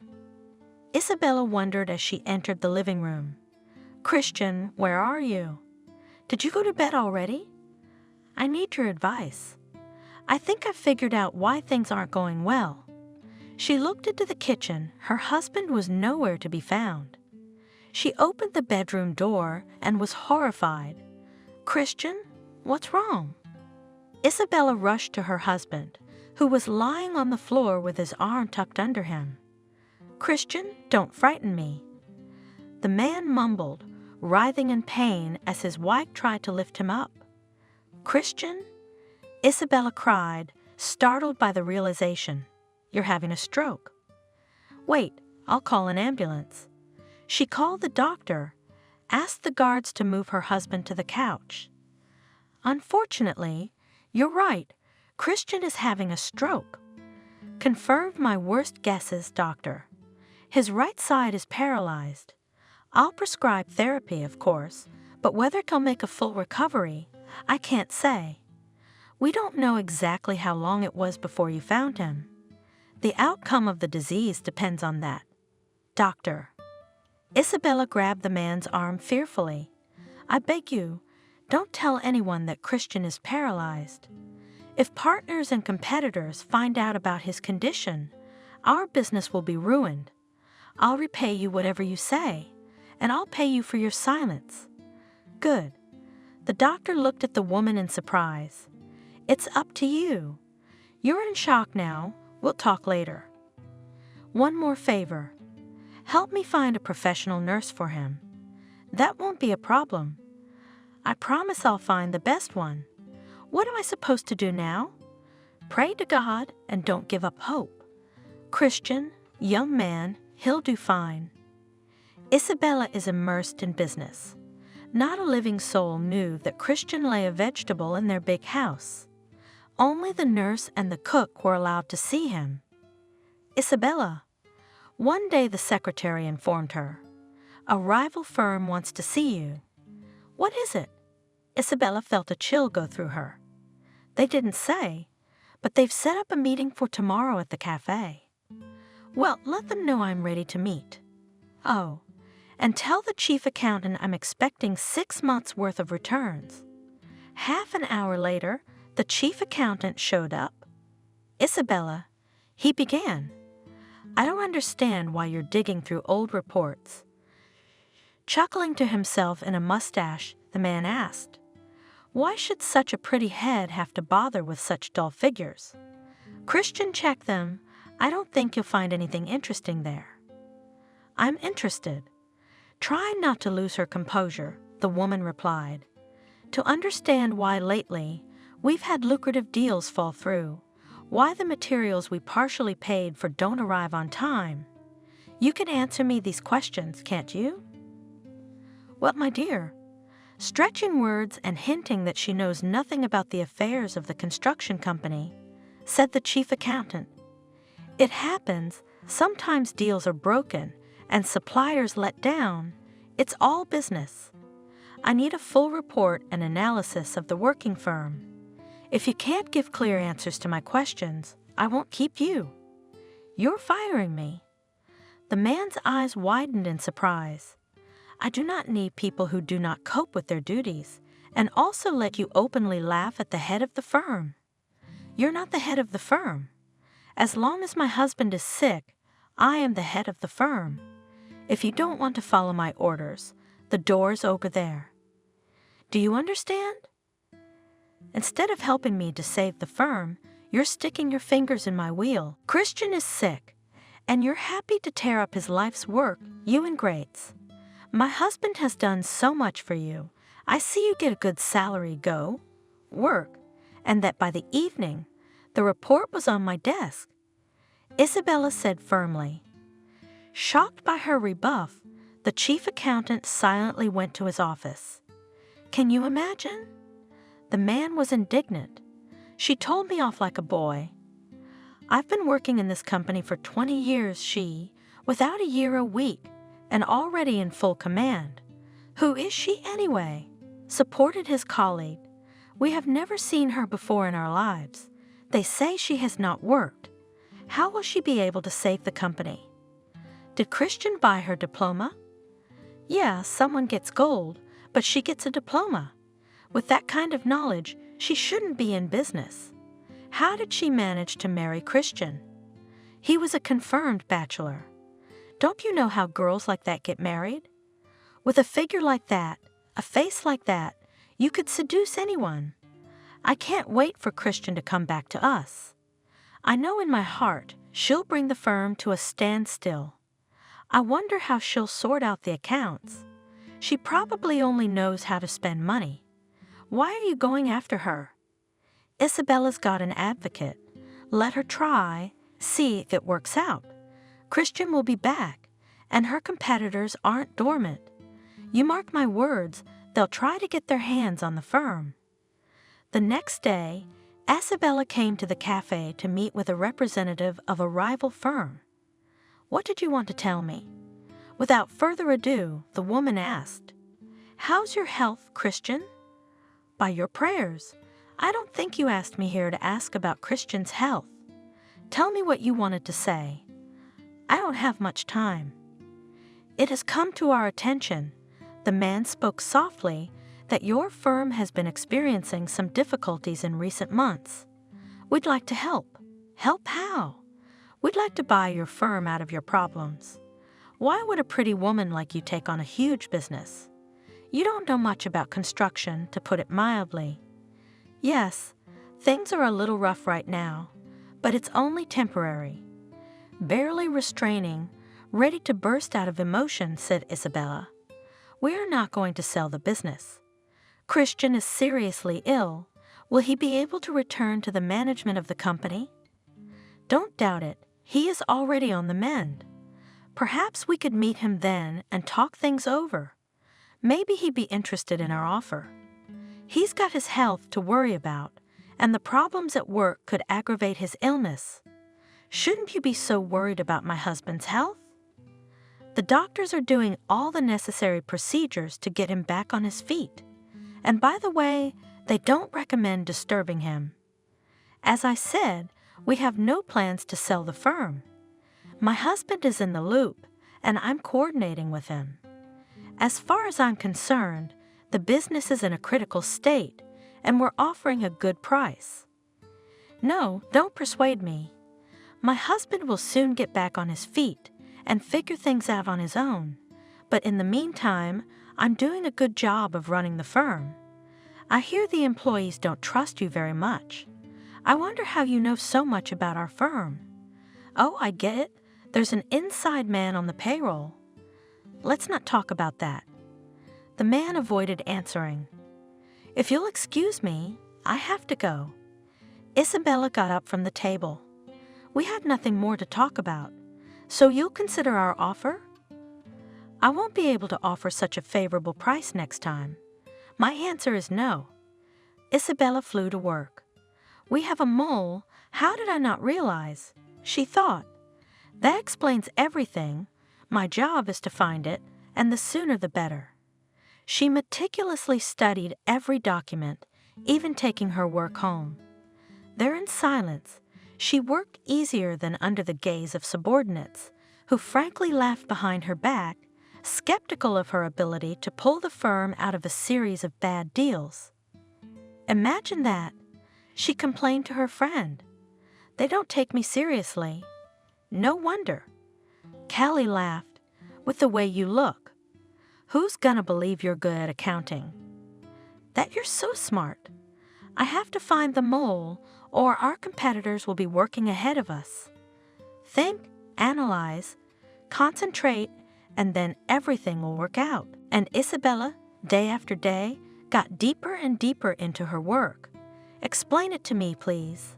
Looking at the contracts, she asked the chief engineer, how come we refuse to build a shopping center on such a profitable site? So their geodesist surveyed and concluded that the soil is not suitable for construction. Then why did the competitors start construction on this very territory? I don't know. The man was embarrassed. Who made the decision not to build? That's how he stopped talking. The address of the surveyors who did the report. So he hesitated. That's right. Their firm closed down. How is that possible? Why are you being so secretive? Get me the chief accountant right away. He paid for the work done, right? He must know the address of the company. The chief accountant entered the office cautiously, explained how it happened that the firm, which made a conclusion about the state of the soil on the site on which they planned to build a shopping center, closed immediately after signing the papers. Give me its address. I'll go to deal with it myself. So know the address, mumbled the chief accountant. I wonder how many plots we lost because of this fake firm.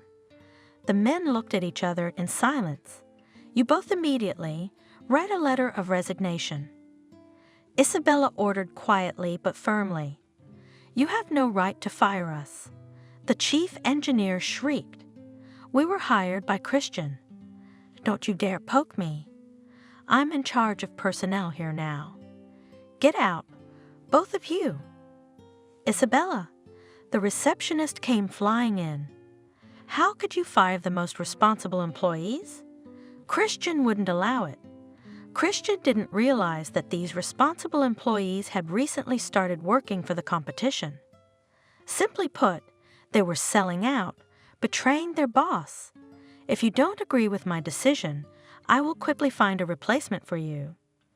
Isabella looked at the girl expectantly. She shamefully kept silent. That's fine. Now you need to find replacements for these two honorable people. It is better if it will be found among our employees. Okay, I understand, but what should I tell the staff? I'll figure it out. The girl left, and Isabella took a deep breath, then got up and went to the conference room. Gather me the heads of departments in accounting. I need a lawyer immediately. Right away. The secretary looked at Isabella with respect. 10 minutes later, everyone was gathered in the hall. I fired 2 employees. After a thorough investigation of the firm, it turned out that they were working for competitors. Now I believe our business will be more successful. I need your support. Christian has stepped aside for now. I'll need time to sort things out. If anyone is unhappy with the woman at the helm of the firm, they can report it immediately. The rest of you, I demand full commitment. If you have any candidates in mind, I don't mind reviewing their resumes. Any questions? Then let's get to work. The employees came out of the meeting puzzled. So much for the model." They marveled, and we laughed at her, but she was so clever. Even Christian could not find the moles, and she quickly identified them. So how could those who started the firm with him be suspicious? Don't get too excited before the competition finds out Christian's doing badly. If no one tells, maybe it'll be all right. But the competitors weren't dormant. Wilson's business was too tasty. They were getting closer and closer to the firm, probing for weaknesses. Isabella realized their lost interest was temporary. Isabella. One day, a secretary came flying into the office. I tried to stop them, but you shouldn't try to stop me. Pushing the secretary away, a handsome young man entered the office with a brisk stride. Isabella noted his lean figure, thick, dark hair, and brown eyes that glowed with mockery. He sat down in the chair uninvited. "It's nothing to worry about." The woman calmed the secretary. "I'll take care of it. Who are you?" she asked as the door closed behind the girl. "My name is Charles. I'm offering to sell me your firm. What makes you think I'm going to sell it? I'm aware of your problems. You're not the first to know my problems, but I'm the first to tell you we're going to get this thing back on track. If you have no more questions for me, please leave the office. You're interfering with my work, or I'll have to call security. I know Christian is paralyzed. He can't go back to work, and you don't know anything about construction. I'm amazed at your knowledge." Isabella looked mockingly at the intruder, but her heart clenched with fear. "But Christian will be fine, and I'm not bad with finances, for your information. I'll make sure you can't sign any lucrative contracts. Are you threatening me?" In return, when Christian comes back to the firm, and he will, you'll be in trouble. We have a good reputation. You will not be able to ruin the business. If you do not leave, I will dig up dirt on you. I've already got material on how you've been diverting customers away from us through front men. I'll make it public. Are you willing to risk it?" "You bet your ass I will. Christian will back me up. He knows everything that goes on around the firm. If you try to destroy us, I won't stand by and retaliate." "Bitch," the man hissed. "It was nice to meet you." The woman smiled through force. She was nervous, her lips trembling. "I dare not delay you any longer. I'm leaving, but I'll be back. Good riddance." Left alone, Isabella, without strength, leaned back in her chair and cried. "Isabella, are you all right?" Alarmed, her secretary asked, entering the office after the guest had left. "Would you like me to make you some tea?" "Thank you, I'd appreciate it." "And you are good," the secretary said, putting a cup with steaming tea. "No one believed that you could manage the firm." "I didn't believe it myself," tiredly replied the woman. "I had to learn no one knows what will happen to us next. I will not be left alone for a long time, these businessmen. You have successfully won the first battle. I think this is just the beginning. How much do I miss Christian? He's been in a borderline state for almost a month. There was a phone call. Isabella?" The woman on the phone heard the excited voice of the nurse. "Christian, he's awake." "Roger, on my way." "What's wrong?" the secretary asked, seeing the change in her face. Christian came to his senses. "I'm leaving now. Don't tell anyone yet." Isabella hurried home. She didn't know how she saw her husband and was afraid to meet him. "Are you here?" He turned his head at the sound of the creaking door. Christian spoke slurred. Isabella rather read his lips what he said. He was pale, a wry grin on his face, saliva flowing helplessly from the corner of his mouth. "I'm glad you've come to your senses." She crouched carefully beside him on the bed, wiped his chin with a napkin. "Leave us alone," she asked the nurse. "How are you?" "There is no more of me, just a semblance of a human being." The man tried to smile. His face twisted even more. What about the firm? Did you manage to sell it? I managed to save the firm. You did? Christian's eyes flashed first with bewilderment, then surprise, then joy, then tears. I didn't believe in you. I was sure we were ruined. Think about it. How could I let everything you've built up over the years go to waste? How did you do it? I scrutinized the documents and found the moles. Who? The man marveled. Who are they? Your main assistants. I don't believe it. It's a good thing I didn't have an old friendship with them. I couldn't trust anyone, so I evaluated everyone with a cold head, and that's how I found the traitors. And our business immediately went better. The staff found in the firm, people responsible, most importantly, they believed me. It was difficult to shut the mouth of competitors. They were ready to swallow us, but it was not to be. I am not one of the fearful.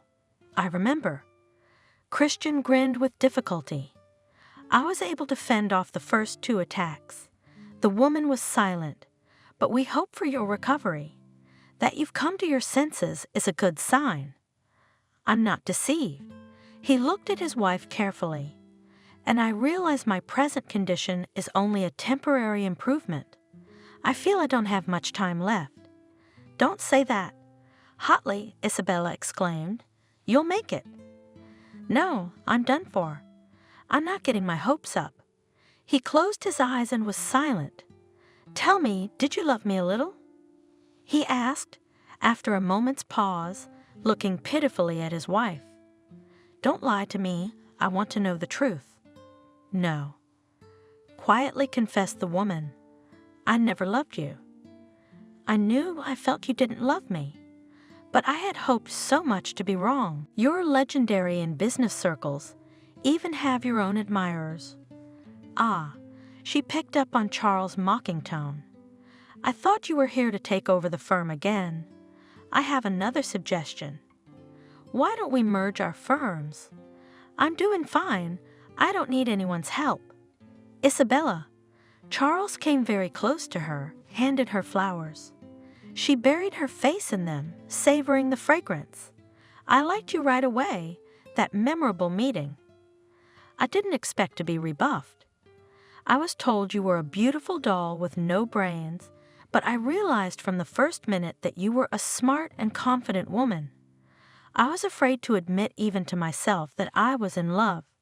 You know, it happens, but you were married at the time, and then the funeral. I didn't want to be intrusive. I decided to wait, but now you're free. Why can't I tell you that I like you? And you come to me so easily after the threats I heard from you in my office? Forgive me. I'm ready to beg your forgiveness. At the time, I thought I was doing the right thing. In the fight against the competition, all means are good. I'm sorry. I realized long ago that I was wrong. You have a good tongue. Isabella laughed. It's the excitement. Charles confessed. What is it? Can I expect reciprocation? Charles, the woman grew serious. I do not want to give you hope, so I confess at once, I am not ready for a serious relationship. I've had some unfortunate experiences in married life. I'm just now beginning to live, to breathe. I was deprived of all this for many years to break free from dependence on my husband. It cost me a lot of labor and nerves. You can't imagine what I've been through. To go back into the care of another man? No way. I assure you, I won't restrict your freedom. I wish I could believe you, but I can't. Is there any hope that someday you'll reciprocate? I don't know. We don't know each other very well. Well, let's get to know each other. Charles came to life. I'm inviting you to a restaurant tonight. No need. Isabella headed for the car. I like to have dinner at home with my son. How do you feel about children, by the way? I didn't know you had a son. The man was surprised. Christian never talked about him. He probably never said anything about me either. The woman grinned. Yes, I have a son, and you'll have to earn his favor if you're going to court me. Did I scare you? So you'll let me court you? I'm ready. The persistent suitor has perked up. Invite me to visit. I want to make sure that you are not only smart and beautiful, but also a good cook. If that's the case, then you're definitely my woman. Isabella got into the car, started it, carefully placed the bouquet next to her. The man looked at her with regret. Suddenly, she rolled down the window. If you want, come to visit me on Sunday afternoon. I'll introduce you to my son and feed you lunch. I'll definitely come. Charles exclaimed joyfully, looking at the car in which the amazing woman was sitting. I won't let you go anywhere. He promised. I will do everything I can to make you learn to trust again. My love can warm your soul. I promise you that we will be happy.